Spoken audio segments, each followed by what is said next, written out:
अस्सलाम वालेकुम। Lecture 58 start करते हैं जी। कैफ वन का जाग जाए। जीटा ट्रेडर्स आज भी कुछ नहीं कर सके, बहुत थोड़ा काम किया आज भी। क्वेश्चन नंबर 16, इसके ऊपर हमने बात तो शुरू कर दी थी, आप लोग ट्राई करके आए होंगे। हाथ खड़ा करें, किस किसने ट्राई किया। बहुत काम क्यों ट्राई करने का बोला है मैंने। मैं भी स्पोर्ट्स डे पे था, वापस आके मैंने भी अपना काम किया, फिर ही सुबह आया हूँ, वरना कैसे आता। हमें भी पढ़ के आना पड़ता है ना। अच्छा चले, financial statements of Zeta traders for the year ended 30 June 19 is under preparation. Following information has been gathered in this respect. Trade receivables 30 June 19 25 lakh के हैं और प्रोविजन 4 लाख की है। मैंने इनके साथ अनएडजस्टेड कैरी डाउन लिखा था, याद है? ये परसों की बात है। नई चीज जो है वो मैंने सारी मिटा दी है, अभी तक नई चीजें मैंने मिटा दी हैं। Page number 176। अनएडजस्टेड इसलिए कहा कि आपके साथ ये एडजस्टमेंट्स डिस्कस की थी, ये ओरिजिनल भी लिख कर गया था मैं इन दो एडजस्टमेंट्स का, ठीक है ना। कि इन एडजस्टमेंट्स के अंदर हमारे करेक्शन करते हुए डेटर्स के बैलेंस को हिट लगी, प्रोविजन को हिट लगी, तो जो उन्होंने निकाले हुए थे इसका मतलब फिर वो तो गलत है ना, इसलिए मैंने को क्या कह दिया, अनएडजस्टेड। अब चार्जिंग पे लगा लो, लगा हुआ है दूसरे वाला।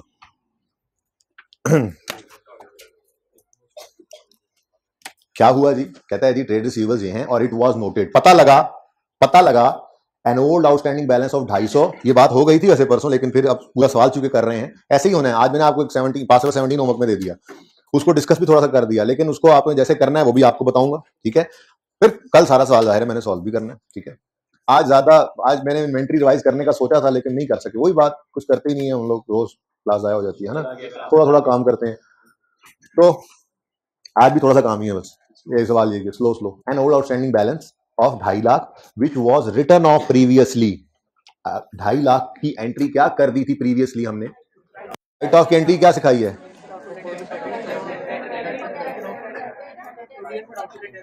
Actual bad debts right of करने की एंट्री हमने बनाई हुई है, प्रोविजन डेबिट डेटर क्रेडिट। असल में ये दो एंट्रीज से एक बनी है। दो एंट्रीज क्या थी? Bad debt written off debit debtor credit, फिर provision debit bad debt written off credit. तो मैंने कहा था इनको गायब कर दो, ये खाम में टाइम जाया होता है, ये अकाउंट बनाओ ही मत। और bad debt, actual bad debts की एंट्री हमने क्या पक्की कर ली थी? Provision debit debtor credit. और प्रोविजन को बढ़ाने की एंट्री मैंने कहा था प्रोविजन की नेचर क्रेडिट है। बढ़ाने का मतलब क्रेडिट चीज को बढ़ाना हो तो क्रेडिट करते हैं, तो provision credit bad expense debit, और अगर इसको कम करना होगा तो प्रोविजन डेबिट और बैड एक्सपेंस क्रेडिट। यही सिखाया हुआ है, ठीक है। अब दो एंट्रीज करके फिर बैड डेट को रिकॉर्ड करने के बजाय हम एक एंट्री करते हैं। तो an old outstanding balance of 250 which was written of previously का मतलब हमने प्रीवियसली क्या एंट्री की थी? जब ये राइट ऑफ हुआ था तो हमने प्रीवियसली एंट्री की थी provision debit, provision for doubtful debt debit और डेटर्स क्रेडिट। ये एंट्री हमने कर दी थी पिछले किसी साल में 250 से। ओके, अच्छा। अब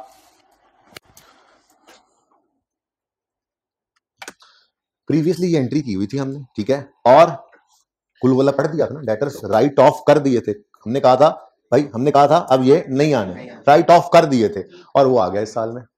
राज कहने लगा भाई हालात खराब है, मैं पैसे देना चाहता हूँ। आपने तो मुझे कहा था ना कि कभी नहीं देगा, मैं पैसे देने आया हूँ, इतने नहीं है मेरे पास, कुछ डिस्काउंट दे दो, ठीक है। पैसे देना चाहता हूँ लेकिन 250 नहीं है, कुछ डिस्काउंट दे दो। मैंने कहा अच्छा 20% तुम्हें छोड़ते हैं, तुम इतने अच्छे इंसान हो, तुम वापस आ गए हो पैसे देने, 20% छोड़ा तुम्हें। तो 2.5 लाख का 80% फिर वो देगा, यानी 2 लाख। 2.5 लाख का 20% कितना बनता है? 50,000। हमने कहा 50,000 तुम्हें छोड़ा, तो वो क्या कर रहा है? वो क्या कर रहा है? आके सेटल कर रहा है अपना बैलेंस ड्यूरिंग द ईयर। बात समझे हो? हमने पिछले साल में राइट ऑफ कर दिया था 2.5 लाख से, वो इस साल आया, उसने कहा 50,000 माफ कर दो, 2 लाख रुपए मेरे पास हैं, ये ले लो और सेटल कर दो कहानी को, मेरे डेट को, मेरे बैलेंस को सेटल कर दो, कहानी खत्म कर दो। हमने कहा ठीक है, बात समझ आई? प्रीवियसली राइट ऑफ किया था, वो सेटल हुआ है during the year at a discount of 20%, ठीक है। तो फिर कितने पैसे उसने दिए हमें? 2 lakh. The amount received was credited to, इसको बाद में पढ़ते हैं। पहली बात, एंट्री होती क्या है? Cash debit. क्यों? क्योंकि प्रीवियसली डेटर राइट ऑफ जब हो जाए, जब उससे रिकवरी हो, तो हम उसकी एंट्री करते हैं cash debit bad date recovery income. Debtor को दोबारा क्रेडिट नहीं करना होता, ठीक है ना। 2.5 लाख की कहानी खत्म हो गई है, अब तो हमें सिर्फ 2 लाख ही। पहले हमने कुल वाला पढ़ लिया था, ये 2.5 लाख का एक्सपेंस रिकॉर्ड कर लिया था, अब इस साल उसमें से 2 आ गए हैं, तो हम 2 लाख की इनकम रिकॉर्ड कर लेते हैं, 50,000 का एक्सपेंस नेट में पड़ा रहेगा, ठीक है। अब ये 2.5 लाख जो है इसकी एंट्री की cash debit bad recovery income credit, ठीक हो गया। ये होना चाहिए था, लेकिन उन्होंने क्या किया? द अमाउंट रिसीव, ये परसों डिस्कस हो चुकी है। The amount receive was credit to traders, यानी डेटर्स। ट्रेड रिसीवर उसने नाम रखा हुआ ना, तो वो ट्रेड रिसीवर्स कह रहा है, मैं आसानी के लिए डेटर कह रहा हूं, ठीक है। पर्चे में कोशिश करना रेक्टिफाइंग एंट्री में ट्रेड ही लिखना, ओके जी। तो होना चाहिए था cash debit bad date recovery income credit, वो कर गए गलती से कैश डेबिट डेटर क्रेडिट। अब सही करना है, ये हमारी रिक्वायरमेंट, ठीक है। तो रिक्वायरमेंट ए रेक्टिफाइंग एंट्रीज, ये आपके मेन पेज के ऊपर ये हेडिंग होगी पहले सफे पे, और आपके ये वर्किंग जीरो मैंने इसलिए कर दी थी पिछली क्लास में क्योंकि यहां पर कोई वर्किंग वन में पहले कर गया था, ठीक है ना। उसको वर्किंग टू कर लेते हैं, तो मैं आपके सवाल की वर्किंग वन नॉर्मल कर देता हूं। ओरिजिनल रॉन्ग वाली वर्किंग होती है, वो हमारी रिक्वायरमेंट नहीं होती। तो ये वर्किंग वन है जिसमें मैं ओरिजिनल और रॉन्ग एंट्रीज पास कर रहा हूं, ठीक है। और आगे हम रेक्टिफाइंग एंट्रीज रिक्वायरमेंट वाले मेन सफे पे कर रहे हैं। तो cash debit debtor bad recovery income credit होना था, कर गया cash debit debtor credit. Cash debit होना था, हो गया, कुछ ना करें। बैड रिकवरी इनकम क्रेडिट होना था, नहीं हुआ, करें। डेटर गलत क्रेडिट हो गया, सही करने के लिए डेबिट कर दें। तो रेक्टिफाइंग एंट्री क्या बनेगी? डेटर डेबिट और बैड डेट रिकवरी इनकम, ये अदर इनकम में जाती है। क्रेडिट कितने थे? 200 से। भाई एंड वालों जरा देख के बताओ, ये नजर आ रहा है? थोड़ा सा छोटा हो गया है, जरा सुन लें, अगले वाले में कोशिश करूंगा। और जी, ये debtors debit bad date recovery income credit, ये हमारी रेक्टिफाइंग एंट्री होगी, ठीक है जी। अब इसी को देखते हुए तो मैंने कहा था उसको कल आपके साथ जब बात हुई थी, तो यानी पिछली क्लास में, कि ये अनएडजस्टेड है। क्यों? क्योंकि देखो डेटर उन्होंने 25 लिखा हुआ है और नोटेड क्या है कि एक गलती हुई पड़ी है। तो जब हम गलती सही कहेंगे तो डेटर हिट हो रहा है, जब डेटर हिट हो रहा है तो फिर ये वाले डेटर सही नहीं, ठीक है। ओके नेक्स्ट, ऊपर बैलेंस जो है वो वही है, और इट वाज पता लगा, इट वाज नोटेड। दूसरी बात, कि एक परचेज रिटर्न थी 5 लाख की। यहीं रुक कर मुझे बताओ परचेज रिटर्न की एंट्री क्या होती है? क्रेडिटर, बचपन में पढ़ी हुई entry, creditor debit purchase return credit, ये एंट्री होनी चाहिए थी, ये एंट्री होनी चाहिए थी। क्रेडिटर कल वाली मैंने यहीं लिखी रहनी, ठीक है ना, बाकी आज लिखते हैं। Creditor debit purchase return credit होना चाहिए था, लेकिन was mistakenly debited to trade receivables, ठीक है यार। वैसे ना ट्रेड रिसीवेबल्स लिखना बेहतर है, पर मैं यहाँ पे आपके आसानी के लिए डेटर लिख रहा हूँ, लिख ही देता हूँ, क्योंकि उसने नाम ट्रेड रिसीवेबल यूज किया हुआ है ना, हमें भी वही करना चाहिए। Trade receivable means debtors, trade receivables debit bad recovery income credit, वहां डेटर लिखा भी हुआ है, तो अब यहाँ पर सही तरीका, ठीक है। ले जी, अब वो गलती से डेबिट किसको कर गए? ट्रेड रिसीवेबल को, यानी क्रेडिट डेबिट करना था, गलती से डेटर डेबिट हो गया, लेकिन दूसरे एंड के बारे में खामोश है, तो वो सही, ठीक है। अब होना चाहिए था creditor debit purchase return credit, हो गया debtor debit purchase return credit. तो सही करने के लिए क्रेडिटर जो डेबिट नहीं हुआ उसको डेबिट कर लो, वन ही चल रही है। क्रेडिटर डेबिट, इसको वैसे ट्रेड पेबल्स भी कह सकते थे, लेकिन जरूरत नहीं है। और डेटर्स यानी ट्रेड रिसीवेबल्स क्रेडिट, कितने से? 5। ये दोनों एडजस्टमेंट्स मैंने आपको परसों करवा दी थी लास्ट क्लास में, ठीक है। फिर कल हम स्पोर्ट्स डे पे चले गए थे और फिर आज वापस आए हैं, तो ये मैंने जरा रिवाइज करवाया जी। किसी को मसला इन दो एडजस्टमेंट्स में? किसी को मसला? बेटा सबको समझ आ रही है? सबको? किसी को मसला तो नहीं है? हाइब्रिड ओके, क्वेश्चन तो नहीं है कोई? नहीं, अच्छा नेक्स्ट, ये तीसरा बुलेट, बुलेट 1, बुलेट 2, बुलेट 3, ठीक है। ये ट्रेड रिसीवर्स है, ये प्रोविजन है। और it was noted that bullet 3 it was noted that Rana साहब एंड बेटाज having balance of 80 due for more than 1 year. Rana साहब और उनके बच्चों से 80,000 हमने लेना था, वो बैंक ने बैंकरप्ट, दिवालिया करार दे दिया, और its balance needs to be written off, यानी राइट ऑफ करना है। अब रिटर्न ऑफ की एंट्री क्या सिखाई हुई है? हम एंट्री करेंगे provision for doubtful debts debit, और रिटर्न ऑफ वाले डेटर्स क्रेडिट, ठीक है। कितने से जी? 80 से। ये होना चाहिए था। और needs to be written off का मतलब ये नहीं हुआ, राइट ऑफ करना था, needs to be written off करना था, नोट हुआ है कि ये राइट ऑफ करना था, मतलब उन्होंने किया कुछ नहीं, तो ये तो एरर ऑफ ओमिशन है ना, जो होना था वो नहीं हुआ, तो फिर कर ले, यही रेक्टिफाइंग एंट्री है। तो एडजस्टमेंट 1 ही चल रही है, 3 हो गया है, तो बोले provision for doubtful debts debit, और बल्कि रेक्टिफाइंग एंट्री है, सही वाला लिख लें, ट्रेड रिसीवेबल्स क्रेडिट। डेटर्स जरा आसान लगता है लिखते हुए, लेकिन चूंकि उसने लव्स ट्रेड रिसीवेबल यूज कर लिया ना, तो फिर हम भी मजबूरन वही कर रहे हैं, ठीक है। वैसे डेटर भी लिख दोगे तो कोई इतना ज्यादा गुनाह की बात नहीं, लेकिन मशवरा यही है कि अगर उसने नाम ट्रेड रिसीवेबल यूज कर लिया है तो फिर हम भी वही यूज करें। ठीक है जी, बोले 80 से। जी प्यारे बच्चों, उसके बाद आती है बारी प्रोविजन की। ठीक है, और एडजस्टमेंट्स हो गई ना तीनों। ठीक है, तीनों बुलेट्स हो गए। अब वो कह रहा है ZT मेंटेन्स प्रोविजन, वो प्रोविजन मेंटेन करते हैं, तभी तो उन्होंने प्रोविजन का बैलेंस निकाल कर रखा हुआ है क्लोजिंग। लेकिन बच्चों आपने कुछ गलतियां सही की हैं, जिसमें डेटर्स डेबिट हो रहे हैं, क्रेडिट हो रहे हैं, मतलब जो उनके डेटर्स थे 25 लाख, उन्होंने उसके हिसाब से कोई प्रोविजन निकाली हुई थी, पता नहीं वो भी सही है या गलत।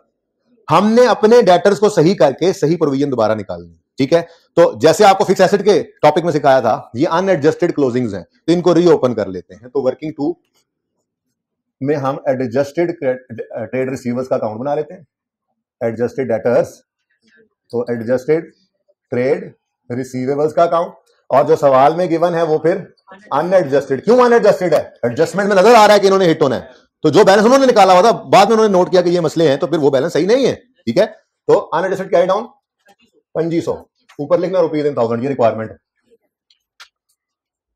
ठीक है, अब और प्रोविजन ये भी अब गलत है। अगर डेटर गलत हो गए हैं तो उन्होंने तो उसी 2500 के डेटर्स के साथ प्रोविजन निकाली होगी, अब डेटर्स चेंज तो फिर प्रोविजन भी चेंज। ठीक है, तो working number 3 provision for doubtful, adjusted लिख लें जी, एडजस्टेड लिख लें, एडजस्टेड प्रोविजन फॉर डीडेट्स का अकाउंट। अच्छा जी, तो क्रेडिट बैलेंस है ना, तो अनएडजस्टेड कैरी डाउन जब रीओपन करेंगे तो 400 क्रेडिट साइड। ठीक है, देखें आई कैप जब प्रोविजन टेस्ट करेगा करेक्शन में, तो दो ही तरह से वो टेस्ट हो सकती है। एक परसों वाली क्लास में आपको करवाई, जिसमें अनएडजस्टेड बैलेंसेस गिवन नहीं थे, लेकिन हमने क्या किया था, हमने डेटर्स के इंपैक्ट से प्रोविजन को, ये प्रोविजन पे इंपैक्ट ले लिया था। जैसे जैसे एसेट्स के साथ डेप्शन को करते थे वैसे ही किया। ने कहा जी डेटर कम हो रहे हैं तो प्रोविजन भी कम कर लो, डेटर बढ़ रहे हैं तो प्रोविजन भी बढ़ा लो। नेट में हमने एक ही एंट्री कर ली थी। तो एक तरीका तो ये है सवाल का कि वो डेटर्स प्रोविजन का क्लोजिंग ना दे, गलत वाला। तो ऐसी सूरत में हम रेक्टिफाइंग एंट्रीज में डेटर्स के इंपैक्ट से प्रोविजन के ऊपर इंपैक्ट निकालेंगे अगर वो प्रोविजन क्रिएट कर रहे हैं। एक तरीका ये है। दूसरा तरीका ये है कि वो बैलेंसेस बता दे अनएडजस्टेड, ऐसी सूरत में हम बैलेंसेस को एडजस्ट करेंगे, सही वाला सवाल करके ना सही वाला आंसर निकाल लेंगे। कैसे? अभी हम ये एडजस्टमेंट्स करके इस डेटर को सही करेंगे, इस सही वाले डेटर्स के हिसाब से सही प्रोविजन निकालेंगे। ठीक है ना। अब प्रोविजन जब क्लोजिंग बनाएंगे एडजस्टेड, तो वो 400 से कम होकर 300 भी हो सकती है, तो प्रोविजन कम कर लेंगे। 400 से बढ़ के 500 भी हो सकती है, तो प्रोविजन बढ़ा लेंगे। तो ये दो तरीके हैं, समझ आया? एक ये बैलेंसेस ना दे गलत वाले, तो हम डेटर्स के इंपैक्ट से डायरेक्ट प्रोविजन का इंपैक्ट निकालेंगे। दूसरा गलत बैलेंसेस दे दे तो हम बैलेंस को सही करके सही वाला सवाल कर लेंगे, तब भी हमारा आंसर वैसे ही निकलेगा। ठीक है, चेक करते हैं। रेक्टिफाइंग एंट्रीज में देखें तो ट्रेड रिसीवेबल 200 से डेबिट हो रहा है। ठीक है, और इसको क्यों छेड़ दिया, चलो 200 डेबिट, और उसके अगेंस्ट एडजस्टमेंट 1 लिख दो, बैड डेट रिकवरी इनकम लिख दो, आपकी मर्जी है। ठीक है, बैड डेट रिकवरी इनकम कुछ भी लिख दो। अच्छा, और ये bad recovery income profit and loss का आइटम, वो अभी हम नहीं बना रहे, शायद रिक्वायरमेंट 2 में इसकी जरूरत पड़े। फिलहाल हम प्रॉफिट एंड लॉस को नहीं बना रहे। करेक्टिंग एंट्री कर दी हमने, अब सिर्फ प्रोविजन का इंपैक्ट निकालना। तो डेटर्स और प्रोविजन ये दो बैलेंस शीट आइटम्स है। Provision for doubtful debt is balance sheet item, उसमें से जो बैड एक्सपेंस निकलता है वो प्रॉफिट एंड लॉस में जाता है। बात समझ रहे हैं ना? जैसे accumulated डेप्शन is balance sheet item, Contra asset तो वो बैलेंस शीट आइटम था, डेप्शन एक्सपेंस उसमें से प्रॉफिट एंड लॉस की फिगर निकलती थी। ऐसे ही है डेटर और प्रोविजन फॉर डाउटफुल डेट उसका कॉन्ट्रा। ठीक है, ये दोनों बैलेंस शीट आइटम्स हैं। इनमें से जागते जागते सुनिए हम बैड डेट एक्सपेंस निकालेंगे। ठीक है, ओके चले अगला क्रेडिटर डेबिट। क्रेडिटर हम बना नहीं रहे, ट्रेड रिसीवेबल्स क्रेडिट, यहां पे 500 लिखकर एडजस्टमेंट 1 लिख लो, क्रेडिटर्स लिख लो, आपकी मर्जी है, नो इश्यू एट ऑल। ये कौन सा रिक्वायरमेंट तो ये तो हम अपनी वर्किंग कर रहे हैं ताकि प्रोविजन की एडजस्टमेंट निकल आए। तीसरी एडजस्टमेंट में provision for doubtful debt debit और ट्रेड, ये दोनों बैलेंस शीट आइटम है। ठीक है, ट्रेड रिसीवेबल्स क्रेडिट। यहां पर बहरहाल हमने क्या लिखना है, बैड डेट। बेटा देखो ये वही एंट्री हुई है, अगर आप गौर करो तो, जो हमने कहा हुआ था कि बैड डेट की एंट्री होनी चाहिए। क्या कह रहा था, एक बैड डेट है टू बी रिटर्न ऑफ है, राइट ऑफ करना है, तो कर दिया। देखो प्रोविजन की एंट्री यही सीखी थी, provision bad debt written of की एंट्री यही सीखी थी, प्रोविजन डेबिट डेटर, दो एंट्री से एक बनाया हुआ है ना, bad return off debit debtor credit, फिर बैड रिटर्न ऑफ क्रेडिट और प्रोविजन डेबिट। तो हमने कहा था बैड डेट को छोड़ो, ये एंट्री है प्रोविजन डेबिट डेटर क्रेडिट, हो गई एंट्री, डन। अब गलतियां सही हो गई। एडजस्टेड कैरी डाउन, बैलेंसिंग कितना निकला देखा जी बच्चे? क्या तो फिर कोई और एडजस्टमेंट होती है ना? नहीं बिल्कुल, Rana and son having balance of 80,000 due for more than has been declared what, तो बस फिर भी राइट ऑफ करते, को और मार भी तो सकता है, मुल्क छोड़ के भाग भी तो सकता है। हाँ सही बात है, सिर्फ bankruptcy is not actual bad debts, वो कई सारी चीजें हैं, वो रीजन बता दी उसने, गलती होगी उससे ना हो तो भी क्या लिखा हो रिटर्न ऑफ, तो मतलब किसी भी वजह से वो राइट ऑफ कर रहे हैं, ये उसने वजह बता दी, ये वजह को निकाल के Rana and son having balance of 80,000 due for more than 1 year needs to be written off, that's it, write off करो। अब उसने रीजन नहीं बताई तब भी करो, वो कह रहा है राइट ऑफ करो, कोई वजह होगी, मार गया होगा, भाग गया होगा, बैंकरप्ट हो गया होगा, कुछ भी हो में से क्या, ठीक है। अच्छा जी, मैं क्या कह रहा था, मैंने कहा था देखा, सारा मेरा फ्लो ही तोड़ दिया, देखा 2500 से डेटर्स 2120 पे आ गए, तो फिर प्रोविजन बदलेगी नहीं बदलेगी? तो इसका मतलब हम प्रोविजन दोबारा निकालते हैं, जैसे सिखाया था आपको, calculation of closing provision, calculation of, उन्होंने किया होगा ये काम, लेकिन उन्होंने पुराने बैलेंस के हिसाब से निकाला था, हम दोबारा सही वाले बैलेंस को लेकर आते हैं, ठीक है। क्या सिखाया था आपको, आपने यहां पर डेटर्स का क्लोजिंग लेना है, ठीक है, लेकिन याद रखना हमेशा अगर कोई एडजस्टमेंट्स हो तो यहां पर एडजस्टेड कैल डाउन लेना है हमेशा आपने, एडजस्टमेंट के बाद वाला, पहले वाला नहीं, ठीक है। कितना 21, ये बैलेंस, ठीक है। अब इस पे हम देखेंगे स्पेसिफिक जनरल वगैरह, जब मैंने कहा था जब स्पेसिफिक प्रोविजन आया तो फिर इस तरह से टेबल बनाया करो, ठीक है। परसेंटेज प्रोविजन की आएगी और रुपीस।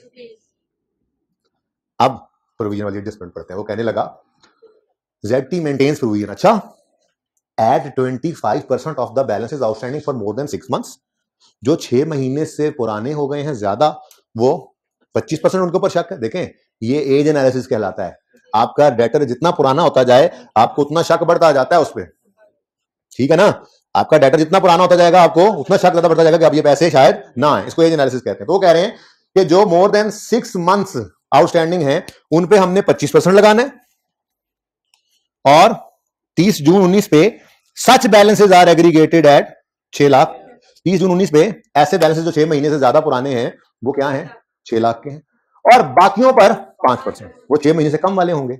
अच्छा अब क्वेश्चन इज, राणा साहब तो साल से भी पुराने हो गए हैं, तो क्या वो इसमें शामिल है? अब ये क्वेश्चन अगर साइलेंट होता तो आपको असम्पशन लेनी पड़ती कोई ना कोई, लेकिन साइलेंट नहीं है। वो क्या कह रहा है, ये 6 लाख जो 6 महीने से पुराने हैं इसमें राणा साहब का बैलेंस नहीं है। खुदा ना खास्ता सवाल को बदलने जा, जो सवाल जहां बदल सकता है ना बेटा मैं खुद बदल दिया करता हूं, वरना जैसे आप लोग बदलते हैं ना सवाल, आपके अगर ये होता तो वो सवाल बदल जाता है, फिर उसका डाटा बदलेगा, सारा कुछ बदलेगा, ठीक है। अगर यहां पे लिखा हो एक्सक्लूडिंग की बजाय इंक्लूडिंग, तो फिर हमें क्या करना पड़े, हमें 600 में से 80 माइनस करके 520% प्रोविजन लगानी, क्योंकि अभी तो वैसे भी हमने 80 को डेटर में से क्रेडिट कर दिया है, 21-20 तक आते आते 80 उसमें पड़ा ही नहीं है। तो अगर वो यूं लिख देता ना इंक्लूडिंग राणा साहब वाला बैलेंस, तो 600 में से राणा साहब वाला बैलेंस निकालते हैं हम, क्योंकि वो तो राइट ऑफ ही हो गया, उसकी कौन सी प्रोविजन, वो तो गया, ठीक है ना। लेकिन ऐसा कुछ नहीं था, ये टेस्ट वाले के सवाल में हो जाएगा या आईकैप में हो जाएगा, फिलहाल ऐसा कुछ नहीं है। फिलहाल तो उन्होंने कहा है 600 का बैलेंस ऐसा है जो 6 महीने से ज्यादा पुराना है, उस पर 25% लगाओ और बाकियों पर 5%, तो इतना ही सिंपल था ये।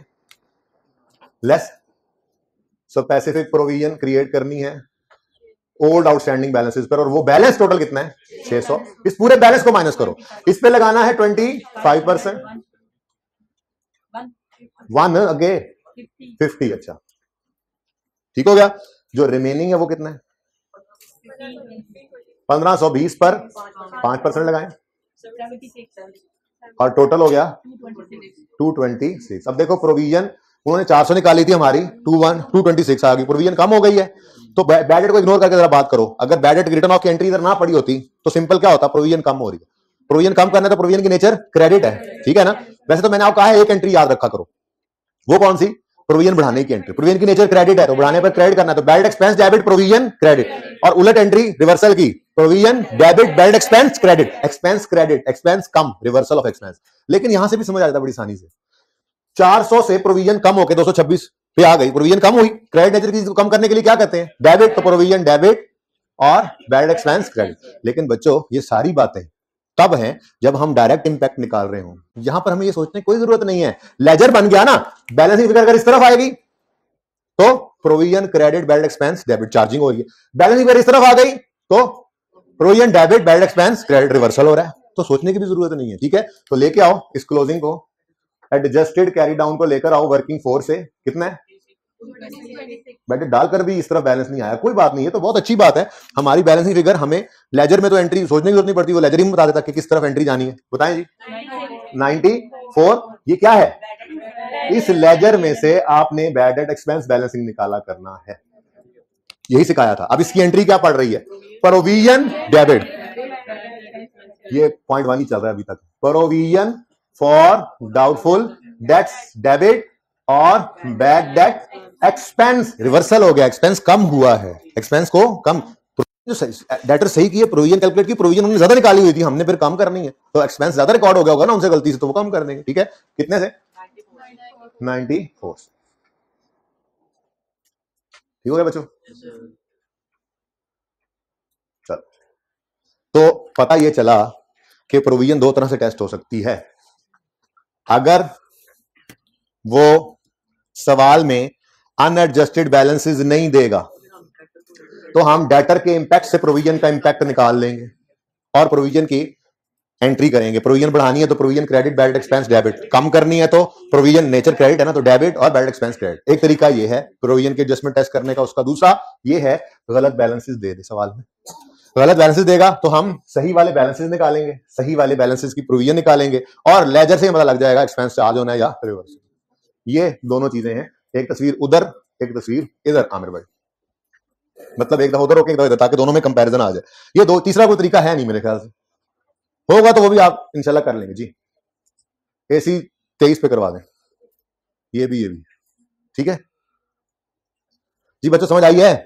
ये दो तरीके हैं, कोई तीसरा आ जाएगा तो वो भी आप इंशाल्लाह मैनेज कर लेंगे, लेकिन दो ही होंगे, या तो बैलेंस दे देगा या नहीं देगा। बैलेंस नहीं देगा तो डायरेक्ट, बैलेंस दे देगा तो जिस तरह सिखाया वो करेक्शन ऑफ एरर के टॉपिक में प्रोविजन डिस्कस हो गई। अब इंशाल्लाह अब इसमें मारनी पड़ेगी, अल्लाह ने चाहा। चले आगे। वाह 12 प्रो मैक्स ले लिया कल कमेंट्री करके तुमने, बड़ी फजूल कमेंट्री की तुमने। वैसे नहीं, कमेंट्री अच्छी कर रहा था, बस थोड़ा सा पता नहीं क्यों डरा डरा सा था ये बच्चा, कॉन्फिडेंट नहीं है। पहले इंटरनेशनल कर। अच्छा जी पॉइंट 2 की तरफ चलते हैं। पॉइंट 2 से पहले इन्वेंट्री की थोड़ी सी रिवीजन साथ साथ स्टार्ट करें। फुल फ्लाई रिवीजन इंशाल्लाह कल होगी, लेकिन इन्वेंट्री में एबनॉर्मल लॉस की रिवीजन हमने कर ली है, ठीक है। ओके, ये सफा मैंने इसीलिए रखा हुआ है, किसी वक्त जरूरत पड़े तो। छोड़े इन्वेंट्री के एबनॉर्मल लॉस को, फिक्स एसेट के एबनॉर्मल लॉस याद है, abnormal way of disposal, disposal through destruction याद नहीं है, नहीं याद, डिस्पोजल थ्रू डिस्ट्रक्शन आप लोगों को नहीं याद, क्यों नहीं याद है बच्चों। देखें जी, डिस्पोजल थ्रू डिस्ट्रक्शन में मैंने आपको बताया था कोई फर्क नहीं है दूसरे डिस्पोजल से, सिवाय इसके कि अगर इंश्योरेंस वाले उसी वक्त पैसे ना दें इंश्योरेंस क्लेम रिसीवेबल आ जाता है, बाकी तो कुछ भी नहीं था, याद आया। यानी अक्यूमुलेटेड डेप्रिसिएशन अकाउंट डेबिट भी उसी तरह से होता है, और एसेट अकाउंट क्रेडिट भी, फिक्स एसेट जो जला होता है, जो धंसा होता है जमीन में, जो सैलाब की नजर हो जाता है, बहा होता है, यानी जिस भी तरीके से वो डिस्पोजल हुआ बिजनेस से निकल गया, ठीक है ना, तो फिक्स एसेट क्रेडिट। और जिस दिन ये एबनॉर्मल वे से डिस्पोज हुआ उस दिन तक की डेप्रिसिएशन अक्यूमुलेशन में डेबिट। अगर इंश्योरेंस वालों ने पैसे दे दिए हैं तो कैश ही डेबिट, और अगर उन्होंने पैसे अभी नहीं दिए हैं, कुछ दिन में देने का वादा किया, तो इंश्योरेंस क्लेम रिसीवेबल डेबिट, ठीक है। और नॉर्मली लॉस, वैसे चलो कोई एग्जांपल ले लेते हैं, मिसाल के तौर पे 250 का हमारा एसेट था और 70 रुपए ये डेप्रिशिएट हो चुका था, और इस दिन आग लगी, जल गया। हम इंश्योरेंस वालों के पास गए, रोते रोते उन्होंने कहा कैश पकड़ा देंगे या कहेंगे ले जाना, फिर दोनों सूरतों में मैंने स्लैश डाली हुई है, ठीक है। उन्होंने कहा कि अच्छा यार आपका जो एसेट है वो हम कह रहे हैं उनको 180 का, बट ठीक है ना, हमारे हिसाब से 150 रुपए का, नहीं इसको थोड़ा और कम करें, हमारे हिसाब से 140 का, ये आपका नुकसान, ये पकड़ो 140 जाओ यार, बस यही है, ठीक है, हमने असेसमेंट की है, इतना ही लॉस बनता है, तो फिर 40 रुपए का। एक बात आप लोगों को मैंने बताई थी कि इंश्योरेंस वाले इतने पैसे कभी नहीं देंगे आपको कि गेन ही आ जाए। मैक्सिमम क्या होगा कि आपको 180 रुपए दे देते और लॉस 0 हो जाता, वरना तो आप जिस फैक्ट्री के पास से गुजरते आपको आग लगी नजर आती है अक्सर। बात ऐसी की भी थी मैंने। आप पूछते क्या हो रहा है, तो कहते डिस्पोजल हो रहा है, गेन आना है, वैसे तो बिक के एसेट ने पैसे देने नहीं थे। अच्छा कभी सवाल में ऐसा डाटा आ जाए कि नॉर्मल लॉस हो, एबनॉर्मल डिस्ट्रक्शन हो, ये एबनॉर्मल वे ऑफ डिस्पोजल हो, और फिर भी गेन आ रहा हो, तो सवाल ही गले ना पड़ जाना। कभी कभी डाटा ऐसा आ जाता है कि गेन आ जाए, लेकिन मैं वैसे आपको एक लॉजिकल कॉमन सेंस की बात बता रहा हूँ। इतने पैसे इंश्योरेंस वाले नहीं देंगे गेन ही आ जाए, मैक्सिमम आपका लॉस जीरो कर देंगे। खैर, डाटा के हिसाब से हम तो चलते हैं। बहरहाल ये एंट्री हमने किस चीज की है जी? अगर एसिड एबनॉर्मल वे में डिस्पोज हो जाए, ये पढ़ा हुआ था। अब याद आ गया बच्चों, कमजोर आपसे वालों? अच्छा, अगली बात, इन्वेंट्री भी जल सकती है, चोरी हो सकती है, सैलाब में बह सकती है, जमीन में धंस सकती है, ज़लज़ला है तो।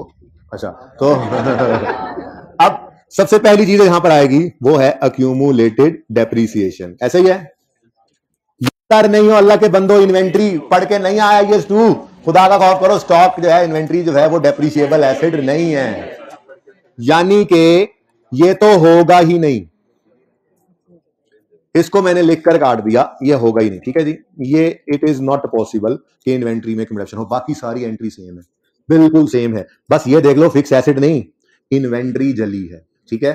तो इन्वेंट्री क्रेडिट और कैश इंश्योरेंस वाले या दे देंगे या देने का वादा कर लेंगे, बिल्कुल same. Insurance claim receivable debit हो जाएगा, और बाकी balancing figure profit and loss में चली जाएगी, लॉस वाली। नॉर्मली यहां पर भी वही रूल लगता है। अब ये हमारे सवाल के ऊपर अप्लाई नहीं करते फिलहाल, हमारे सवाल के अंदर मैं अलग से आके बताता हूं, ठीक है। यहां पर भी मैं ना ऐसे ही को ज्यूम कर लेता हूं फिगर्स। हमारी इन्वेंट्री की कॉस्ट थी 150 रुपए, ठीक है। जल गई, इंश्योरेंस वालों के पास गए, उन्होंने कहा ये लो 130 रुपए, तो 20 रुपए का, यानी अगर वो कुछ ना देते, हमने इंश्योरेंस ना कराई थी, तो हमारा 150 का 150 नुकसान था, लेकिन कुछ नुकसान उन्होंने भर दिया, बाकी हमारा नुकसान, ठीक है। इसको कहते हैं एबनॉर्मल लॉस ऑफ इन्वेंट्री। ये यहां इसलिए लिखा क्योंकि इंशाल्लाह एनपीओ के टॉपिक में जाके मिस अप्रोप्रिएशन भी देखेंगे, कैश की, कैश का भी अब नॉर्मल लॉस होता है, अकाउंटेंट लेकर निकल जाता है। मिस अप्रोप्रिएशन वो भी अब नॉर्मल लॉस है, उसके अंदर भी एंट्री सेम होनी है, सिर्फ आपको पता है कैश की कंडक्शन नहीं होती, बाकी सारी एंट्री वहां भी सेम। जाने वाला एसेट कैश होगा तो क्रेडिट कैश कर देंगे, तो ये तीसरी एंट्री यहां पर आएगी अभी इंशाल्लाह। फिलहाल ये दो ही हैं, इससे गुजारा करें। अब ये हमने पढ़ा abnormal loss of inventory. Inventory इंशाल्लाह कल रिवीजन फुल फ्लैश शुरू होनी है, जिसके अंदर हम उम्मीद तो है पीरियोडिक परपेचुअल की बात शुरू कर लेंगे। आप लोगों ने इंट्रो के अंदर इन्वेंट्रीज पढ़ा हुआ है, मैं जितना जरूरत है वो रिवाइज कराऊंगा, लेकिन मुझे मेरे अंदाज में कल का पूरा लेक्चर और परसों का भी आधा लेक्चर इस पे लग ही जाता होता है नॉर्मली, 1.5 को लेक्चर अभी लगेगा इन्वेंट्री में। तो वहां मैं आपको समझाऊंगा पीरियोडिक और परपेचुअल सिस्टम। सिर्फ इतनी सी बात तो आपको याद ही होगी, जिनको नहीं ना पता, कभी जिन्होंने इन्वेंट्री नाम ही नहीं सुना, उनको फिर जाहिर है कल पढ़ाऊंगा जब तो वो रिवाइज हो जाएगा उनका। लेकिन मेरे ख्याल में तकरीबन सब बच्चों ने इन्वेंट्री पे टॉपिक कहीं ना कहीं पढ़ा हुआ है, रिवाइज तो मैंने, किस किसने आज तक देखा ही नहीं, उसका नाम ही नहीं सुना, वो हाथ खड़ा करे, निकल जाए क्लास से ये 2-3 बच्चे। कोई बात नहीं बच्चों, आप लोगों को भी समझ आ जाएगी। फिलहाल सिर्फ इतनी सी बात, पीरियोडिक सिस्टम में हम परचेजेस का अकाउंट बनाते हैं, परपेचुअल सिस्टम में इन्वेंट्री का अकाउंट बनाते हैं, इतना तो पता ही है ना, जिन्होंने इन्वेंट्री का टॉपिक पढ़ा हुआ है उनको इतना तो पता ही है ना। तो अब हमारे सवाल हमारे इधर नहीं है, सॉरी, हमारे सवाल में अगर आप देखें तो आखिरी लैंड में लिखा हुआ था उन्होंने ZT uses periodic inventory method. इसका मतलब के इसका मतलब कहता है कि परपेचुअल नहीं है। हाँ नहीं, अच्छा आपने कहा परचेजेस, हाँ, इसका मतलब परचेजेस का अकाउंट हम बनाते हैं। बाकी मैं इंशाल्लाह सिखाऊंगा कल आपको, पूरी अंग्रेजी उर्दू में लिखवाऊंगा इस सारे कॉन्सेप्ट की, ठीक है। फिर परचेजेस का अकाउंट बनता है, और इन्वेंट्री फिजिकल काउंट से हम ईयर एंड पे लेते हैं, सारी बातें हम सीखेंगे लिखेंगे। फिलहाल सिर्फ इतना सब मुझे बता दो, ये याद रह जाएगा कि हम एक पीरियोडिक इन्वेंट्री सिस्टम है आज के दिन के लिए, पीरियोडिक इन्वेंट्री सिस्टम में हो तो परचेजेस का अकाउंट बनता है, ठीक है। तो फिर जब अकाउंट परचेजेस का बन रहा होगा तो यही एंट्री इन्वेंट्री की बजाय परचेजेस के साथ करनी है, ठीक है ना, दो अलग अलग सिस्टम है। तो अगर इन्वेंट्री लॉस हुआ और आपने एबनॉर्मल लॉस ऑफ इन्वेंट्री की एंट्री करनी है भाईजान, अगर आपने एबनॉर्मल लॉस ऑफ इन्वेंट्री की एंट्री करनी है और आप पीरियोडिक सिस्टम यूज कर रहे हैं, लिख रहे थे मोबाइल पे कुछ लिख रहे थे, हाँ मोबाइल पे लिख रहे थे, बुक पे लिख रहे थे, अच्छा चले, मैं कह रहा हूं अगर आपने एबनॉर्मल लॉस ऑफ इन्वेंट्री की एंट्री करनी है और यूज कर रहे हैं आप पीरियोडिक सिस्टम, तो फिर क्रेडिट परचेजेस को करना, और अगर आप यूज कर रहे हो परपेचुअल सिस्टम तो क्रेडिट इन्वेंट्री करना। ये जब मैं कल आपको दोनों सिस्टम पढ़ाऊंगा ना, तो हर एंट्री इसी तरह से होगी। ड्राइंग्स की entry in the form of goods हुआ करती थी, बच्चों ने आपने पढ़ा हुआ है, एंट्री होती है ड्राइंग्स डेबिट परचेजेस क्रेडिट। अगर परपेचुअल सिस्टम हो तो ये एंट्री होती है ड्राइंग्स डेबिट इन्वेंट्री क्रेडिट। तो ये इंशाल्लाह पढ़ेंगे। फिलहाल सिर्फ इतनी सी बात कि अगर एबनॉर्मल लॉस ऑफ इन्वेंट्री की एंट्री करनी है और आप यूज करें पीरियोडिक सिस्टम, तो क्रेडिट किसको करेंगे? परचेज को, क्योंकि इन्वेंट्री का लेजर नहीं बनता, परचेजेस का लेजर बनता है। और अगर परपेचुअल होगा, जब होगा तो तब देखेंगे। अब आओ अपने सवाल की तरफ।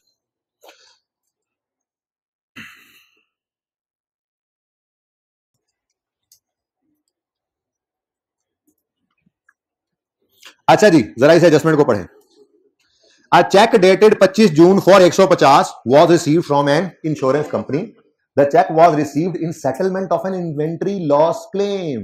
हमने क्लेम किया था इन्वेंट्री लॉस का, उसके अगेंस्ट हमें 150 का चेक रिसीव हुआ। चेक रिसीव हो गया यानी बैंक डेबिट हो गया। ठीक है, बैंक डेबिट हो गया। ओके, अभी नोट ना कर लेना, मैंने कुछ ब्लैक किया हुआ है।